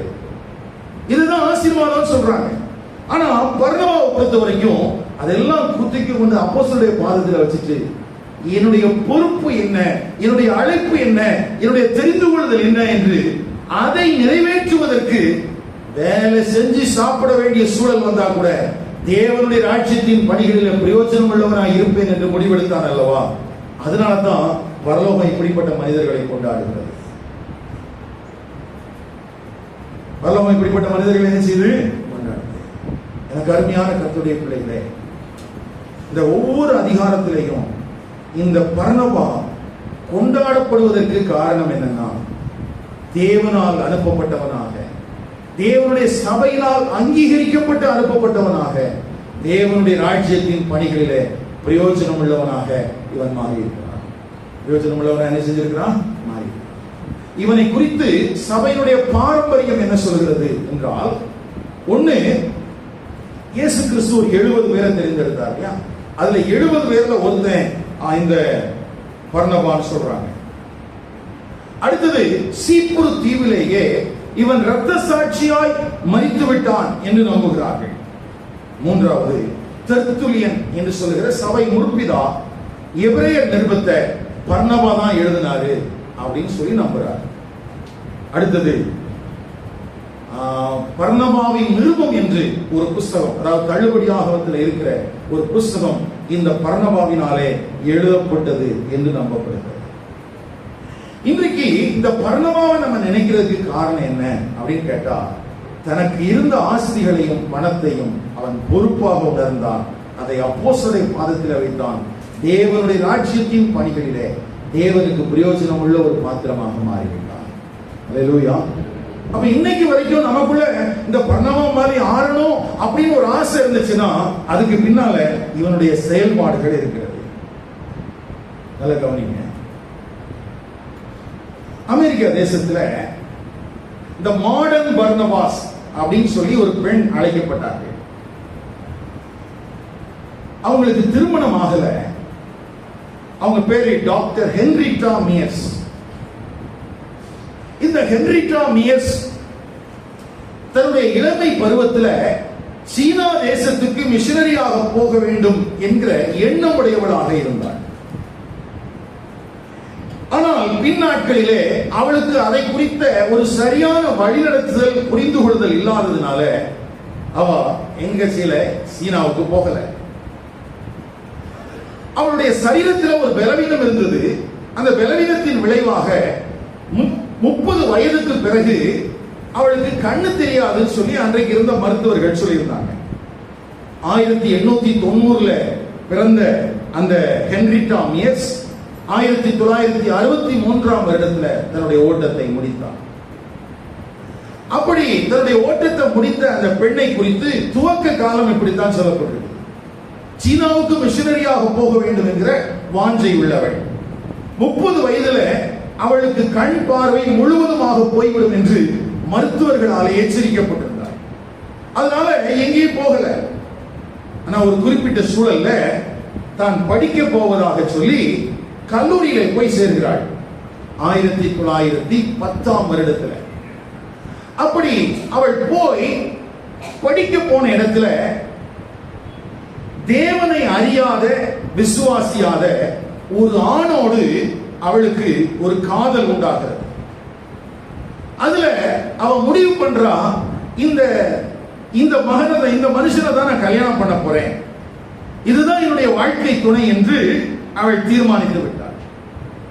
யோசிச்சு பாருங்க, தன்னுடைய இளம் பிராயத்துல சீனாவுக்கு மிஷனரியா போனோம் அப்படிங்கிற எண்ணம் உடையவள் 30 வயதுல கண்ணு பார்வை போயிடும்னு சொல்லக்கூடிய அளவுக்கு சரீரத்துல பலவீனம், அதையெல்லாம் மீறி அவ கல்லூரியில படிக்க போய் அவ விசுவாசி அல்லாத ஒரு மனுஷனோடு காதல் வயப்படுகிறாள். திருமணம் செய்து கொள்வதற்கு அவள் எத்தனித்தாள். ஆனா அதுல ஒரு பெரிய திருப்பமுனை என்னன்னா, அவளால அந்த மனுஷனை கரம் பிடிக்க முடியல. அவள் அதற்காக எடுத்த முயற்சிகள் எல்லாம் தோல்வியில முடிவடைகிறது. இறுதியில தன்னை திரும்பவும் தேவனுக்கு என்று ஒப்படைக்கிறாள். திரும்பவும் தன்னை தேவனுக்கு என்று ஒப்புக் கொடுத்த அந்த ஹென்ரிட்டா மியர்ஸ் ஒரு போதகரை சந்திக்கிறார். அந்த போதகர், அந்த சர்ச்சுக்கு பேர் என்னன்னா ஹாலிவுட் பிரெஸ்பிட்டேரியன் சர்ச். அந்த ஹாலிவுட் பிரெஸ்பிட்டேரியன் சர்ச்சில் இவளை ஒரு சின்ன பிள்ளைகளுக்கு மத்தியில ஊழியம் செய்வதற்கான ஊழியத்துக்கு நீ ஏற்படுத்துறாங்க. அந்த நாட்கள்ல 400 இருந்து 450 பிள்ளைகள் அந்த சண்டே கிளாஸ்ல அட்டெண்ட் பண்ணுவாங்களாம். ஆனா இந்த ஹென்ரிட்டா மியர்ஸ் வந்து அட்டெண்ட் பண்ண பிறகு, இவ அந்த பொறுப்பு எடுத்த பிறகு இந்த 400-450 இருந்து 4000 6000 அந்த பிள்ளைகளுடைய எண்ணிக்கை பெருகிட்டான். ஒரு பக்கத்துல கண் பார்வை போய்விடும் என்று சொன்னார்களே அந்த மருத்துவர்கள், அதெல்லாம் நடக்கல.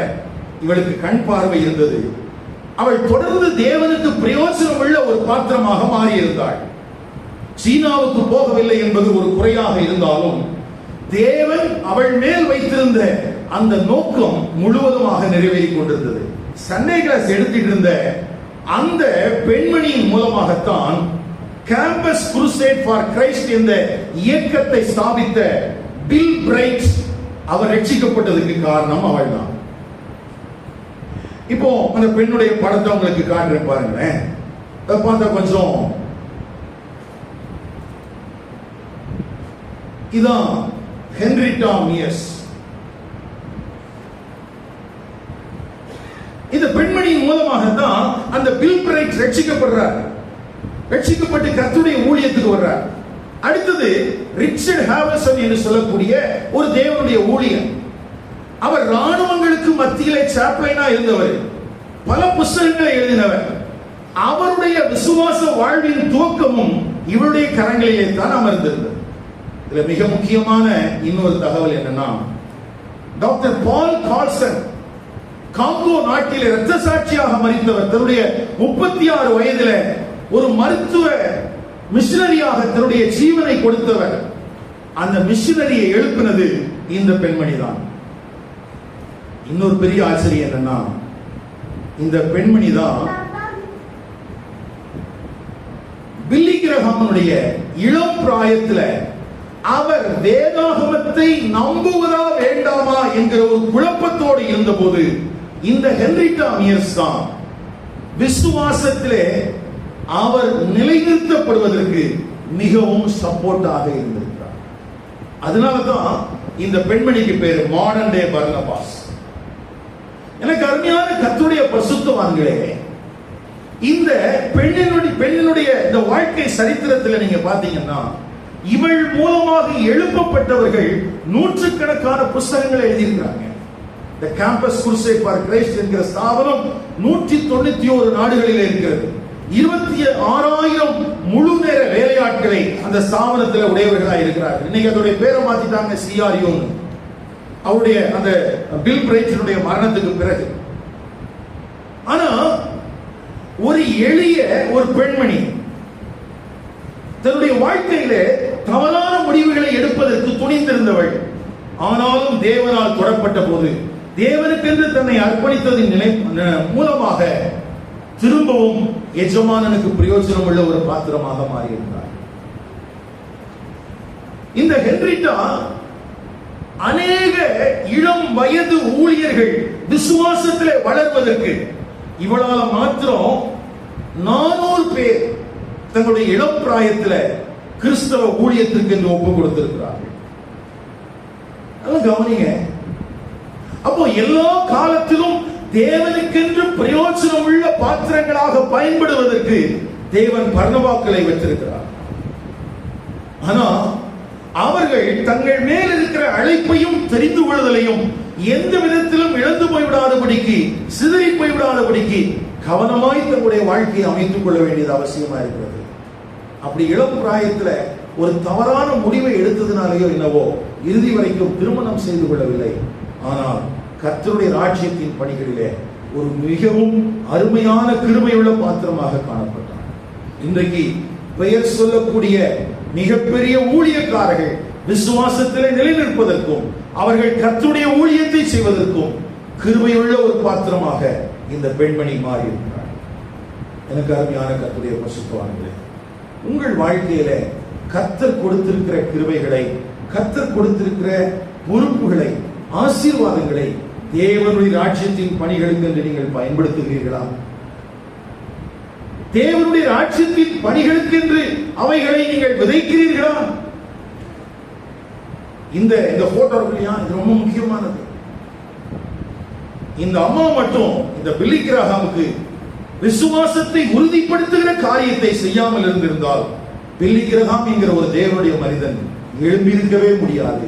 இது அவர் சொன்ன காரியம்.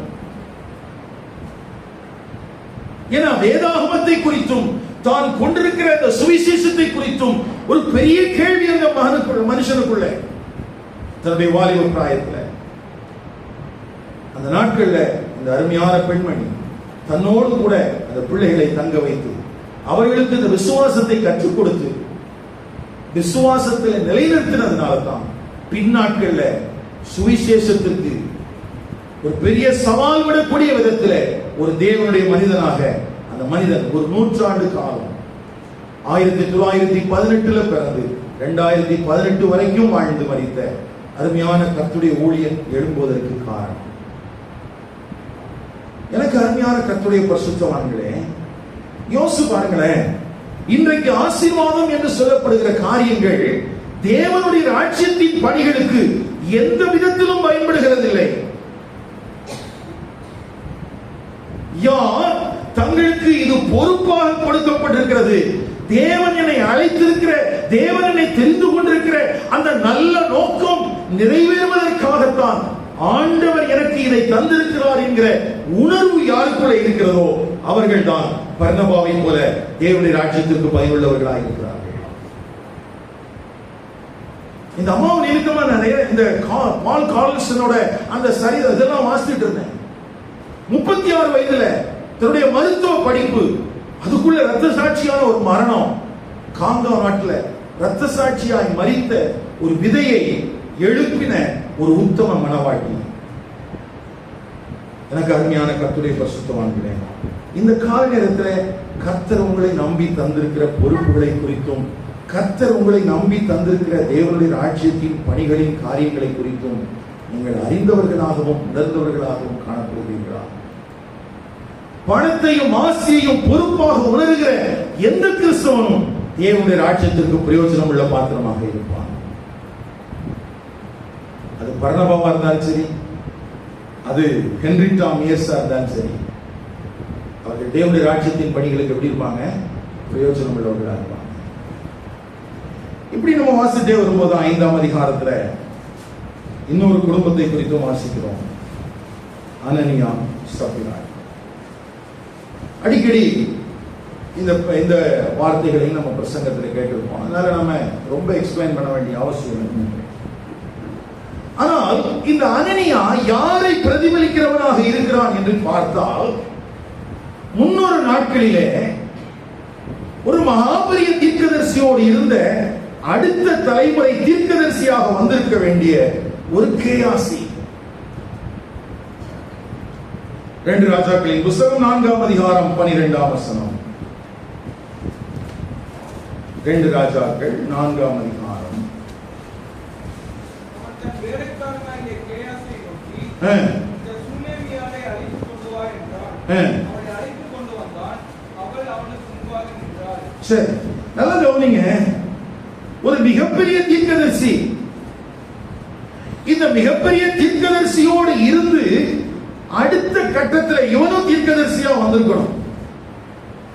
இவனும் அந்த ஜனங்களுக்கு ஒரு பிரயோஜனமுள்ள பாத்திரமாக காணப்பட்டிருக்க வேண்டும். எப்படி எலியாவுக்கு ஒரு எலிசாவோ, அப்படி போல எலிசாவுக்கு ஒரு கேயாசி கர்த்தருடைய ஊழியக்காரனாக தீர்க்கதரிசியாக இருந்திருக்க வேண்டும்.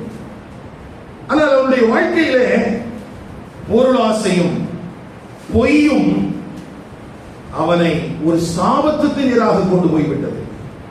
5ஆம் அதிகாரத்துல 20ஆம் வசனத்திலிருந்து 27ஆம் வசனம் வரைக்கும் இருக்கிற அந்த பகுதிக்குள்ள அந்த சம்பவம் எழுதப்பட்டிருக்குது. தேவனுடைய மனுஷனாகிய எலிசாவின் வேலைக்காரன் கேயாசி என்பவன் அந்த சீரியனாகிய நாகாமான் கொண்டு வந்ததை என் ஆண்டவன் அவன் கையிலே வாங்காமல் அவனை விட்டுவிட்டு நான் அவன் பிறகே ஓடி அவன் கையில ஏதாகிலும் வாங்குவேன் என்று கர்த்தருடைய ஜீவன் மேல் ஆணையிட்டுக் கொண்டு. யோசிச்சு பாருங்க, தன்னுடைய எஜமான் யார், யாருக்கு கீழே ஆண்டவர் என்ன வச்சிருக்கிறாருங்கிற புரிதல் இந்த கேயாசிக்குள்ள என்ன செய்யவே இல்லை, இல்லவே இல்லை. அந்த எலிசா என்ன சொல்றாரு, நாகமான்ட்ட உடைய காணிக்கலாம் வேண்டாம். ஆனா இவனை பொறுத்த வரைக்கும் ஐயோ போயிடுச்சு, வாங்காம விட்டுட்டாரே.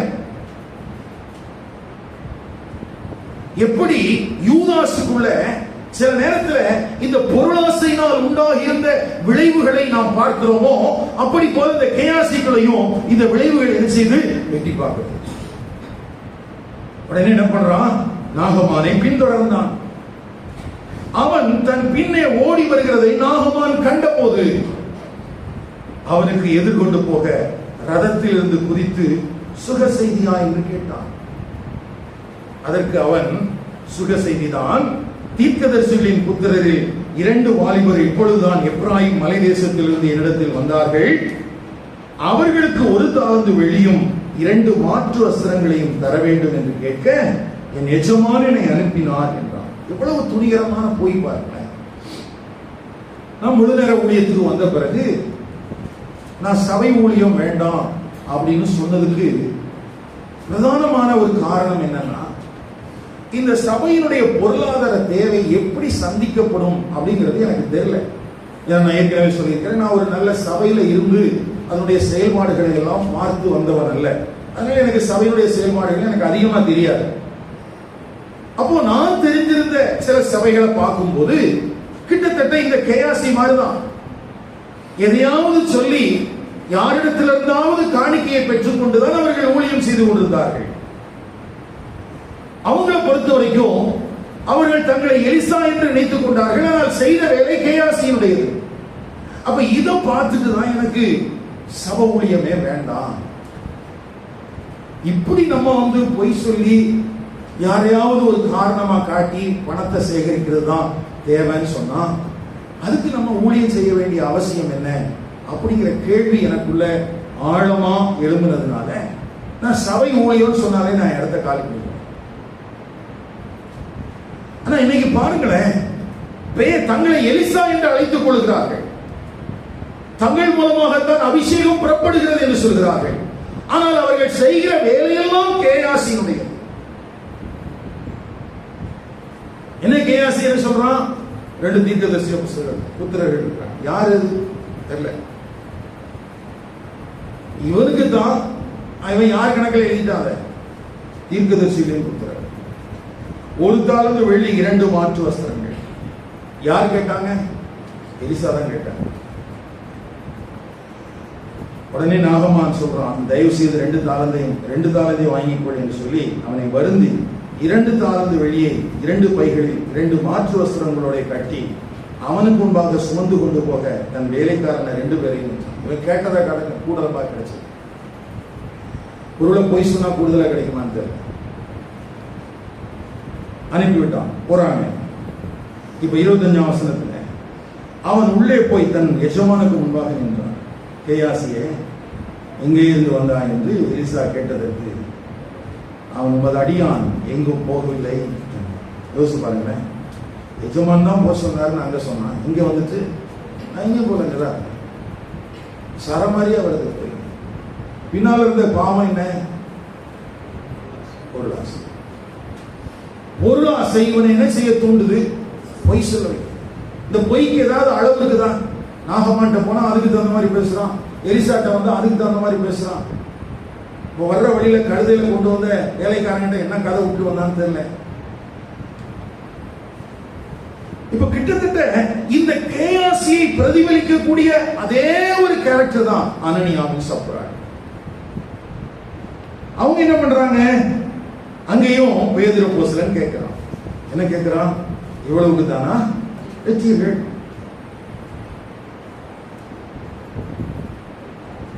உடனே அவங்க என்ன சொல்றாங்க?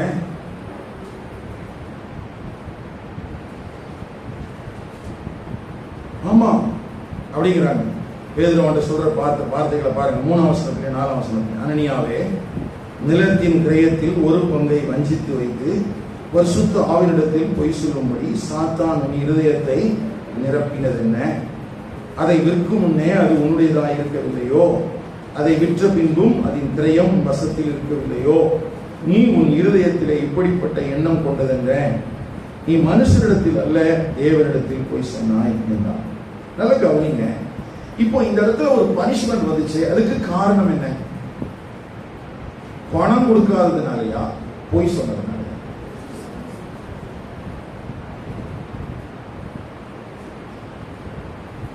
ஒருவேளை இவன் தன்னுடைய இருதயத்தில் வஞ்சகமான காரியங்களுக்கு இடம் கொடுத்து முழு பணத்தை கொண்டு போய் வச்சிருந்தா பேதுரு அக்செப்ட் பண்ணியிருப்பாரா?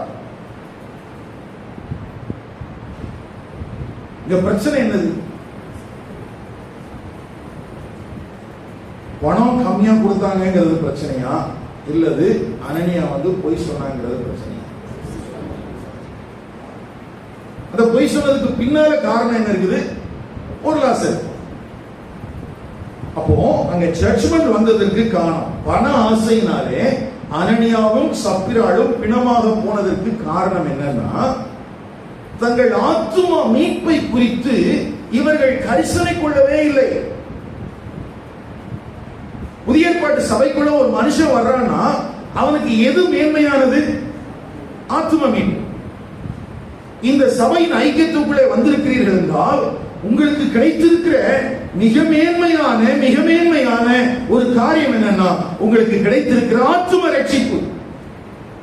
ஒருவேளை உங்கள் வாழ்க்கையில குறைவுகள் இருக்கலாம், பலவீனங்கள் இருக்கலாம், ஆனால் அதையெல்லாம் தாண்டி உங்கள் வாழ்க்கையில தேவன் தந்திருக்கிற விலை உயர்ந்த ஒரு காரியம் ஆத்தும ரட்சிப்பு.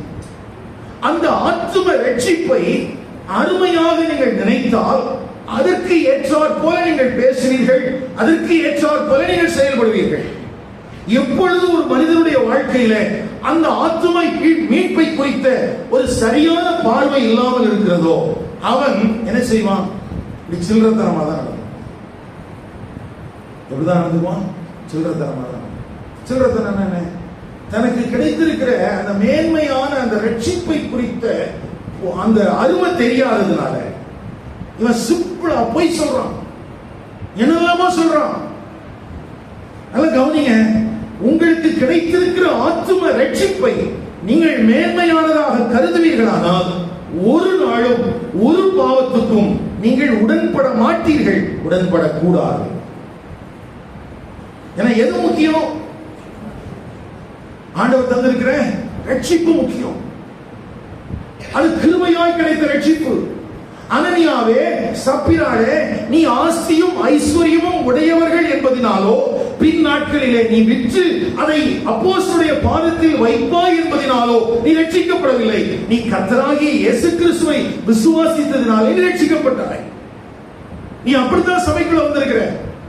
கர்த்தர் உன்னை ரட்சித்ததற்கு காரணம் நீ செய்ய போகிற நீதி கிரியைகளை குறித்து அல்ல. இன்றைய திருச்சபை நிச்சயமாய் உணர்ந்திருக்க வேண்டிய உண்மை, உங்களுக்கு படிப்பு இருக்கலாம், உங்களுக்கு வேலை இருக்கலாம், அது நிமித்தமா சம்பாத்தியம் இருக்கலாம், அது நிமித்தமா உங்களுக்கு ஆஸ்தி இருக்கலாம், ஐஸ்வர்யம் இருக்கலாம், எல்லாவற்றுக்காக ஸ்தோத்திரம். ஆனா இது எல்லாம் இருக்குதுங்கிறதுனால கர்த்தர் உன்னை ரட்சிக்கிற, கர்த்தர் உன்னை கிருபையா அவருடைய இரத்தத்தினால் ரட்சித்திருக்கிறார். அப்படின்னா ஐஸ்வர்யத்தை காட்டிலும் நீ கொண்டிருக்கிற ஆஸ்தியை காட்டிலும் இந்த ரட்சிப்பு விலையேறப்பட்டது என்கிற பார்வை உனக்கு எல்லா காலத்திலும் இருக்க வேண்டும். அப்படி ஒரு பார்வை இருந்துச்சுன்னா அதை இழக்கக்கூடிய எதையும் நீ செய்ய மாட்ட. அதை இழக்கக்கூடிய, இப்ப கேயாசி போய் சொன்னானே, அவனுக்கு எலிசா கூட இருக்கிறது அப்படி உனக்கு பெருசா தெரியல. என்ன இந்த ஆளு காணிக்க வாங்க மாட்டேங்கிறான், இவன் கூட இருந்தானா நான் சாப்பிட முடியாதா இருக்குது, இதை பார்த்தாலும் வேண்டாம் வேண்டாம் சொன்னா நான் எப்படியா உயிர் வாழ்றது. அப்ப இவனுக்குள்ள இதை காட்டிலும் எலிசாவோடு இணைந்து கர்த்தருடைய ஊழியத்தை செய்வதை காட்டிலும், பேதுருவோடு இணைந்து கர்த்தருடைய ஊழியத்தை செய்வதை காட்டிலும், தேவன் தந்திருக்கிற அழைப்பின் அடிப்படையில் கர்த்தருடைய ஊழியத்தை செய்வதை காட்டிலும் ஆஸ்தியும் ஐஸ்வர்யமும் இவனுக்கு பெருசா தெரிஞ்சது. உங்களுக்கு என்ன செஞ்சது? பெருசா தெரிஞ்சது. உங்களுக்கு இன்னைக்கு எது பெருசா தெரியும்? எது பெருசு?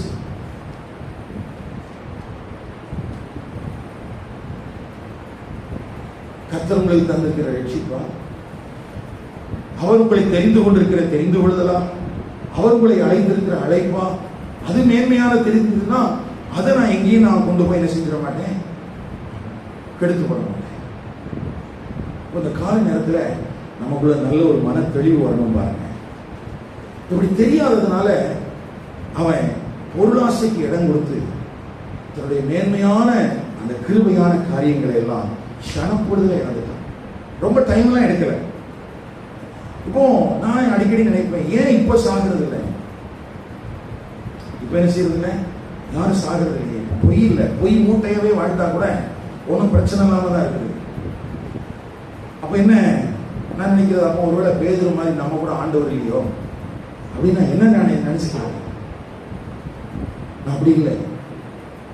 யோசிச்சு பாருங்க, இஸ்ரவேல் ஜனங்கள் வனாந்திரத்துல நடத்தப்பட்டு வரும்போது அவிசுவாசத்தினால எல்லாரும் கொல்லப்பட்டாங்க. எல்லாரும் என்ன செய்யப்பட்டாங்க? ஆனா அந்த பின்வரும் சந்ததிகள் கானான் தேசத்துக்குள்ள வந்தாங்க. அவங்க எல்லாரும் விசுவாசத்துல இருந்தாங்களா? இல்லை, அவங்க இப்படிதான் இருந்தாங்க, அவிசுவாசத்துல. யாரும் சாகலையே. யாரும் சாகலைங்கிறதுனால அவங்க விசுவாசத்துல இருந்தாங்கன்னு அர்த்தம் இல்லை. அப்போ ஒரு குறிப்பிட்ட காலத்துல ஒரு சம்பவம் நடக்கும்போது அது எதற்கு அடையாளமாக இருக்கிறது என்றால் நமக்கு ஒரு எச்சரிக்கிற ஒரு திருஷ்டாந்தமாக இருக்கிறது. அது எதுவா இருக்குது? அப்போ அனனியாவும் சப்பிராலும் மரித்தது போதும், இனி ஆகிலும் நீங்களும் மரித்து விட வேண்டாம் அப்படிங்கிற ஒரு எச்சரிப்பு தான் நமக்கு. ஏன்னா புதிய ஏற்பாட்டு திருச்சபைக்கு அப்போஸ்தலனாகிய பவுல் வனாந்திரத்திலே மரித்தவர்களை குறித்து எழுதும்போது எப்படி எழுதியிருக்கிறான்? அவர்கள் எல்லாரும் என்ன செஞ்சாங்க? இச்சித்து வனாந்திரத்திலே அழிக்கப்பட்டார்கள், அதுபோல நீங்களும் அழிக்கப்பட்டார்கள்.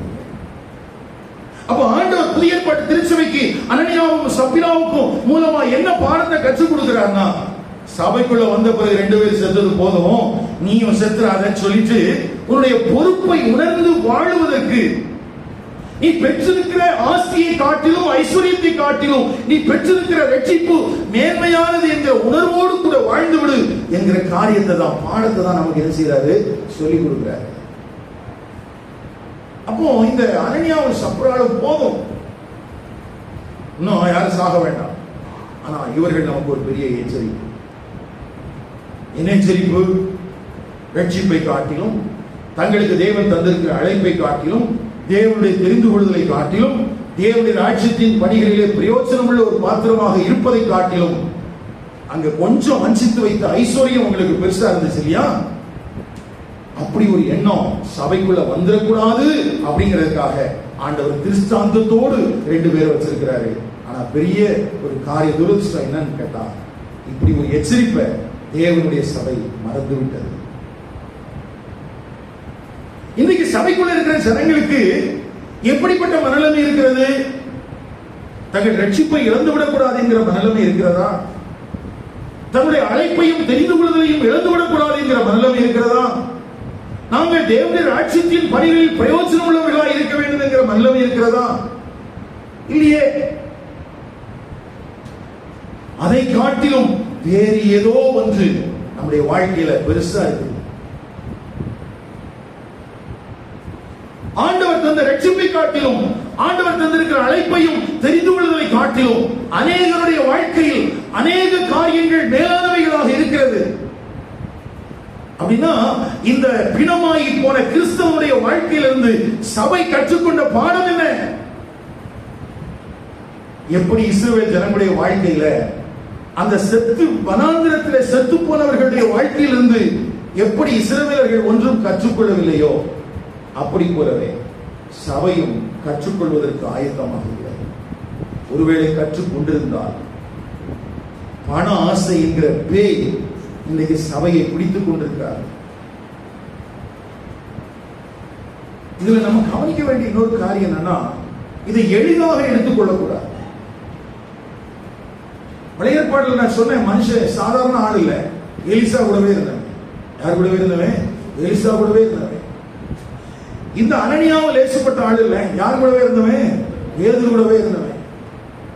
அப்போ எவ்வளவு கர்த்தருக்கு பயந்து நடுங்குகிற மனிதர்களானாலும் அவர்களோடு இருக்கிறதினால் அல்ல, தேவனோடு இருக்கிறதினால் மாத்திரமே நாம் பாதுகாக்கப்பட முடியும். நீ எலிசா கூட இருக்கிறதுனால உனக்குள்ள பொருளாசை இல்லைன்னு சொல்ல முடியாது. நீ பேதுருவோட இருக்கிறதுனால உனக்குள்ள பொருளாசை இல்லைன்னு சொல்ல முடியாது. நீ தேவனோடு இருந்தால் மாத்திரமே நீ இந்த பொருளாசையிலிருந்து நீ நினைச்சிருப்ப விடுவிக்கப்படும். தேவனோடு இருக்கிறீர்களா? தேவ உறவு உங்களுக்கு இருக்கிறதா? இந்த ஒரு வாரத்துக்குள்ள, போன வாரம் திங்கட்கிழமையில இருந்து இந்த வாரம் இந்த நிமிஷம் வரைக்கும் நீங்கள் தேவனோடு செலவிட்ட நேரங்கள் என்ன? தேவனுடைய வார்த்தைக்கு நீங்கள் கொடுத்த முக்கியத்துவம் என்ன? நீங்கள் ஜெபிப்பதற்கென்று நீங்கள் கொடுத்த நேரம் என்ன? தேவனுடைய சபைக்கு நீங்கள் எப்பொழுது கடைசியாக வந்தீர்கள்? இது எதையுமே இல்லாம வெறுமனே ரயில் நகர் சபைக்கு போறேன், நான் தப்பிச்சிருவேன் நீங்க நினைச்சீங்கன்னா உங்களை போற முட்டாள் உலகத்திலே கிடையாது. சபையோ கட்டிடமோ ஊழியனோ உங்களை ஒருபோதும் ரட்சிக்க முடியாது. ரட்சகர் ஆண்டவராகிய இயேசு கிறிஸ்து மாத்திரமே. அவரோடு ஐக்கியம் இருந்தால் நிச்சயமா எனக்குள்ள இருக்கிற இருள் சுட்டி காட்டப்படும். எனக்குள்ள இருக்கிற இருள் என்ன செய்யப்படும்? அங்க பேதுரு சொல்ற வார்த்தையை கவனிங்க.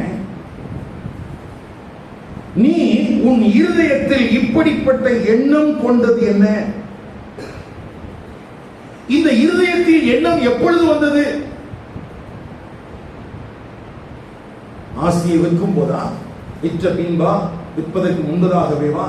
எப்போ இருதயத்துக்குள்ள வந்துச்சு? அப்ப பேதுருட்ட இத பிரசன்ட் பண்றதுக்கு முன்னாலேயே உன் இருதயத்தை நீ எங்க கொடுத்துட்ட? பிசாசுக்கு கொடுத்துட்ட. அப்போ சில நேரத்தில் அந்த பிரசன்டேஷன், வெளியில நடக்கிற காரியங்களுக்கு முன்னாலேயே விழுகை என்பது நடந்து விடுகிறது. விழுகை என்பது எப்போ இல்ல, பேதுருக்கு முன்னால விழுகை எங்க இருந்துச்சு?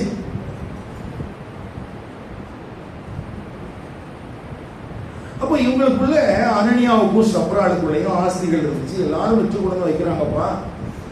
இப்ப நிர்பந்தத்தின் அடிப்படையில் அல்லது விற்று வைத்தவர்களுக்கு கிடைக்கிற பலன்களின் அடிப்படையில், ரெண்டு அடிப்படையில் தான் இவங்க என்ன செஞ்சிருக்கணும், கொண்டு வச்சிருக்கணும். ஒண்ணு என்னது? நிர்பந்தம்.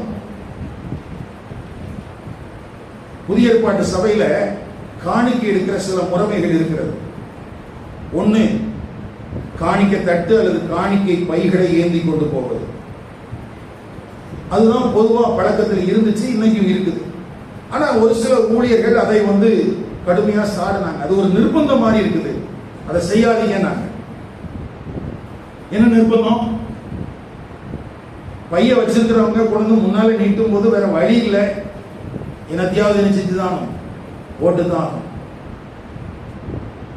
அப்போ அந்த நிர்பந்தம் பண்ணக்கூடாதுன்னு சொன்னதுனாலதான் காணிக்கை பெட்டிகளை செய்து கொண்டு வச்சாங்க. இப்போ காணிக்கை பெட்டிங்கிறதையும் சிலரால் ஏற்றுக்கொள்ள முடியல. சில ஊழியர்கள் அதையும் கடிந்து கொள்றாங்க, சில ஊழியர்கள் அதுவும் தவறு என்று சொல்கிறார்கள். அதனால அதையும் வைக்கக்கூடாதுன்னு சொல்றாங்க. ஏன் இந்த காணிக்கை அப்படிங்கிற ஒரு விஷயத்துல பலவிதமான நிலைப்பாடுகள் எடுப்பதற்கான காரணம் என்ன? இன்னொரு கூட்டத்தா இருக்கிறாங்க, அவங்க எதை குறிச்சு கவலைப்படுறதில்லை. அவங்க ஸ்வைப்பிங் மிஷினோட வந்துட்டாங்க.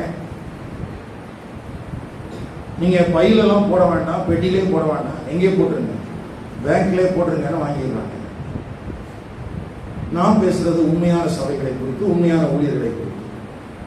நிர்பந்தப்படுத்தாதீங்க, அல்லது போட வேண்டும் என்கிற ஒரு கண்டிப்பான சூழலை ஏற்படுத்தாதீங்க. ஏன் அப்படின்னா இது மனப்பூர்வமாக கொடுக்க வேண்டிய ஒன்று. தேவனுக்கென்று படைப்பது நிர்பந்தத்தினால் அல்ல. தேவனுக்காக படைப்பது என்பது தனக்கு ஏதாயிலும் பொறுப்பு கிடைக்கும் என்பதற்காக அல்ல, மனப்பூர்வமாக தேவன் எனக்கு தந்திருக்கிறார், ஆகவே நான் தேவனுக்கு கொடுக்கிறேன் என்று பொறுப்பை உணர்ந்து கொடுப்பது. அதுக்கு இந்த முறையெல்லாம் தப்புன்னு சொல்றாங்க. அதனால நான் இதை குறிச்சு நான் அடிக்கடி படிக்கிறது உண்டு, கேட்கறது உண்டு. அதனால ஒரு ஊழியர் சொல்லும்போது சொன்னாரு, நாங்க காணிக்கை பெட்டியை முன்னால் இல்ல பின்னால தான் வச்சிருக்கிறோம், அதற்கான ஒரு பாட்டுலாம் பாடி நாங்க எடுக்கிறது இல்லை, ஓடுறதா இருந்தா ஜனங்கள் போட்டுட்டு போலாம். எனக்கு அப்படியெல்லாம் ஒரு ஆசை இருக்கு.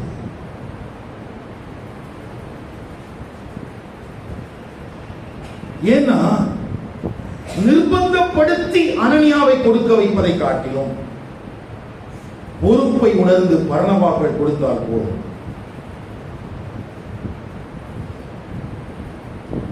பொருளாசையுள்ள அனனியாவும் சப்ராலும் கொடுப்பதை காட்டிலும்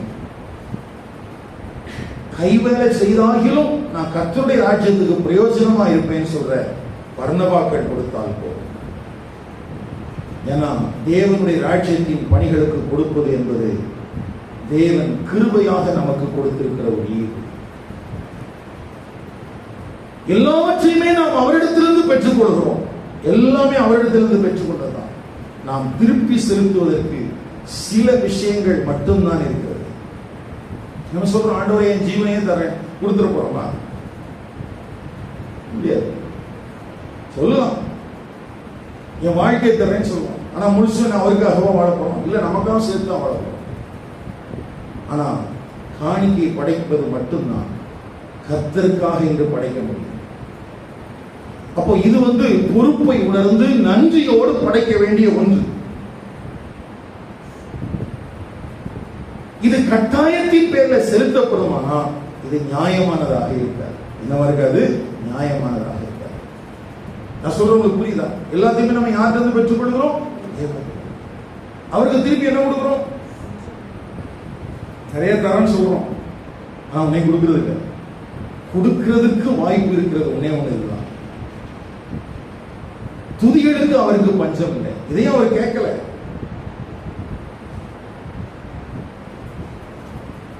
சரி, ஆனா இந்த ஜனங்களுக்குள்ள பொருளாசை இருந்ததுனால தங்கள் ஆத்துமாவில் கிடைத்திருக்கிற ரட்சிப்பை காட்டிலும் இந்த ஐஸ்வர்யம் தங்களுக்கு ஒரு பெரிய உதவியா இருக்கும் நம்புறதுனால இவங்க ரெண்டு பேருக்கும் சாவுமணி அடிக்க வேண்டியதாகி போச்சு. இது ஒரு எச்சரிப்பு. இதை கேட்ட அந்த சபையாருக்கு எப்படி நடந்துச்சா பாருங்க. 11ஆம் வசனத்துக்கு எப்படி இருக்குது? சபையார் எல்லாரும் இவைகளை கேள்விப்பட்ட மற்ற யாவருக்கும் மிகுந்த பயம் உண்டாயிற்று. உங்களுக்குள்ள பயம் வந்திருக்குதா? வாசிக்கும் போது அந்த வார்த்தையை வாசிக்கிறோம், பயம் உண்டாயிற்று. உங்களுக்குள்ள பயம் வந்திருக்குதா? என்னுடைய ஆத்தும ரட்சிப்பை அற்பமாய் எண்ண மாட்டேன். கர்த்தர் எனக்கு தந்திருக்கிற கிருபைகளையும் வரங்களையும் தேவனுடைய ராஜ்யத்திலே பிரதிபலன் பார்த்து நான் பயன்படுத்த மாட்டேன். பண ஆசைக்கு நான் இடம் கொடுக்க மாட்டேன். என் மேல் வைக்கப்பட்டிருக்கிற அழைப்புக்கும் தெரிந்து கொள்வதற்கும் பாத்திரமாய் வாழுவேன் என்கிற தீர்மானத்தோடு வாழுவதே மிக சிறந்த ஒரு வாழ்க்கை. அதை விட்டுட்டு அதுக்கு பதிலா நீ என்ன சொன்னாலும் அதை கேட்டுட்டு ஏமாறுறதுக்கு அவருக்கு கண்ணு தெரியாம இல்ல, காது கேட்காம இல்லை, அவர் எல்லாம் தெரியும். நம்ம யாரு, நம்ம என்ன பேசுறோம், என்ன செஞ்சிட்டு இருக்கிறோம், எல்லாமே யாருக்கு தெரியும்? அவருக்கு தெரியும். பேதுருவுக்கு முன்பதாக பொய் சொல்லும் போதல்ல, சத்துரு அவருடைய இருதயத்தை நிரப்பின போதே பரிசுத்த ஆவியானவர் அவனை எச்சரித்துக் கொண்டே தான் இருந்தார். பரிசுத்த ஆவியில நிரம்பின கிறிஸ்தவன் தானே அவன். உள்ள இருக்கிற பரிசுத்த ஆவியானவர் சொல்லிட்டே இருக்கிறாரு, அனனியா தப்பு பண்ற, சப்பினாள் நீ துணை போகாத. அப்போ இந்த காரியம் தொடர்ந்து நடந்துட்டே தான் இருக்குது. ஆனா இவங்க பிரிச்சு பீரோவில் வச்சுட்டு இங்க வந்து பொய் சொல்ற வரைக்கும் ஆண்டவர் வாய்ப்பு கொடுத்துட்டே இருக்கிறார். மனம் திரும்பிரு, மனம் திரும்பிரு, மனம் திரும்பிரு, பொய் சொல்லாத, பொய் சொல்லாத. எந்த ஒரு அழிவும் சடுதியாக வந்து விடுவதில்லை. எந்த ஒரு பாவத்தின் விளைவும் சடுதியாக வந்து விடுவதில்லை. யோசுவா 7ஆம் அதிகாரத்தில் சடுதியாக மரணம் வரவில்லை. தோல்வி வந்தது. தோல்வி வந்த மாத்திரத்திலே யோசுவா தேவனுடைய சமூகத்தில் விழுந்து கிடக்கிறான். அந்த நேரத்திலேயே பிரபுக்களுக்கு எல்லாத்துக்கும் பேச்சாயிடுச்சு, என்னவோ ஒரு பிரச்சனை இருக்குது, யாரோ ஏதோ பண்ணிட்டாங்க, அதனாலதான் பாளையத்தில் தோல்வி வந்திருக்குது, தயவு செய்து கவனமா இருங்க அப்படின்னு சொல்லி யோசுவா தேவனை தேட ஆரம்பித்த மாத்திரத்திலேயே பாளையத்துக்குள்ளே ஒரு பதட்டம் பற்றி கொண்டது. அப்பொழுதே இந்த மனிதன் எச்சரிக்கப்பட்டிருப்பான். ஆனா பாருங்க, அந்த ஆகான் திரும்ப திரும்ப தனக்கு கிடைத்த வாய்ப்புகள் எல்லாவற்றையும் வீணடித்து விட்டான். கோத்திரம் கோத்திரமாக சீட்டு போட்டு பார்க்கப்படுகிறது. லைன்ல வர்றாங்க, கடைசி வரைக்கும் விட்டு கொடுக்கவே இல்லை. கடைசி வரைக்கும் என்ன செய்யல? விட்டு கொடுக்கவே இல்லை. அப்போ சடுதியான அழிவு என்பது உடனடியாக வந்து விடுகிறது இல்லை. முதல் ஆண்டவர் என்ன செய்யறாரு?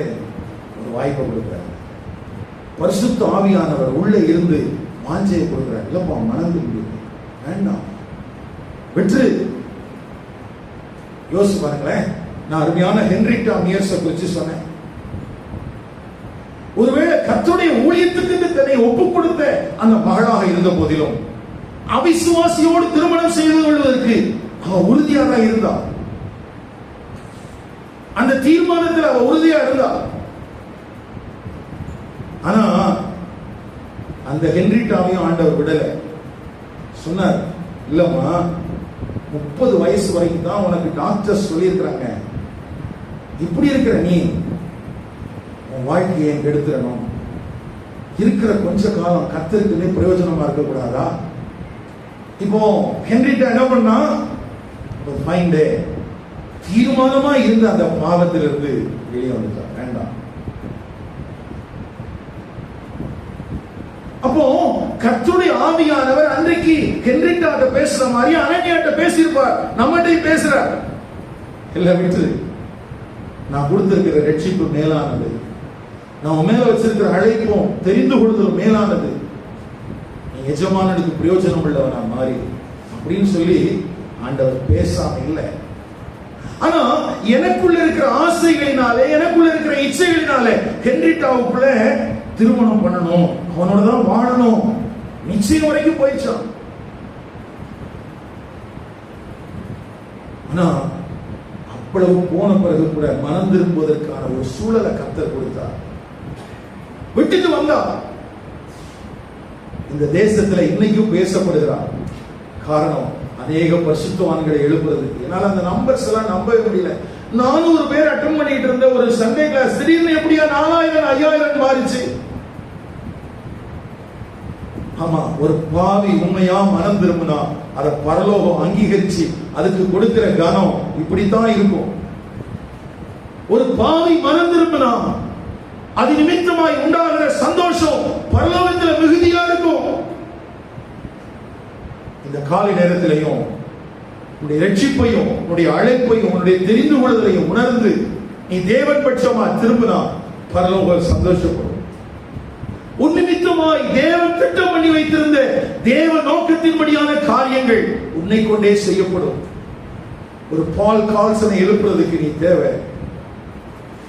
விசுவாசத்துல தொய்வடைந்திருக்கிற ஒரு வாலிப பிள்ளைகளை எழுப்புறதுக்கு நீ தேவை. நூற்றுக்கணக்கான புத்தகங்களை எழுதுவதற்கு தேவனால் பயன்படுத்தப்பட்ட அந்த பில் பிரைட்டை எழுப்புறதுக்கு நீ தேவை. ஒரு செனட்டரா சாப்பேனா நீ நின்று கர்த்தருடைய வார்த்தையை பிரசங்கம் பண்றதுக்கு நீ தேவை. பிரசங்க மேடை ஏறாமலேயே கோடிகளுக்கு ஊழியம் செய்த ஒரு மனவாட்டி ஹென்ரிட்டா மியர்ஸ், அவளுடைய பிரெஸ்பிட்டேரியன் சர்ச்சில் ஒரு நாள் கூட பிரசங்கி விடத்தில் அவளை ஏற்றவே இல்லை. ஐயா, இதெல்லாம் சரித்திரம். பிரசங்க பீடத்தில் ஏறாமலேயே ஆயிரங்களை கர்த்தருக்கு நடத்தினவள். காரணம் என்ன? உள்ள இருக்கிற பரிசுத்த ஆவியானவர் சொல்லும் போது கீழ்ப்படிந்தார். தவறான வழியில போகும்போது சொல்லும் போது கீழ்ப்படிந்தா, ஒப்பு கொடுத்தா. என தருகிற ஆண்டவரே, கேயாசி போல அனனியா போல இருதயத்தை கடினப்படுத்திக் கொள்ளல, பொய் சொல்லல.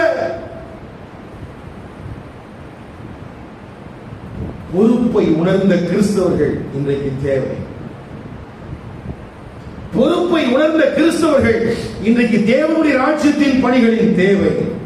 அந்த கூட்டத்தில் நீங்க இருப்பீங்கன்னா இன்றைக்கும் நவீன காலத்திலேயும் கர்த்தர் பரணவாசலை எழுப்ப முடியும். கர்த்தர் உங்களை கொண்டும் தேவனுடைய ராஜ்யத்தின் பணிகளை கட்டி எழுப்ப முடியும். அதுக்கு என்ன செய்யணும்? எந்த பிரதிபலனும் பார்க்காம டோட்டலா இந்த ஆண்டோடைய சமூகத்தில் ஒப்புக் கொடுக்கணும். மேல் படிக்கணும்.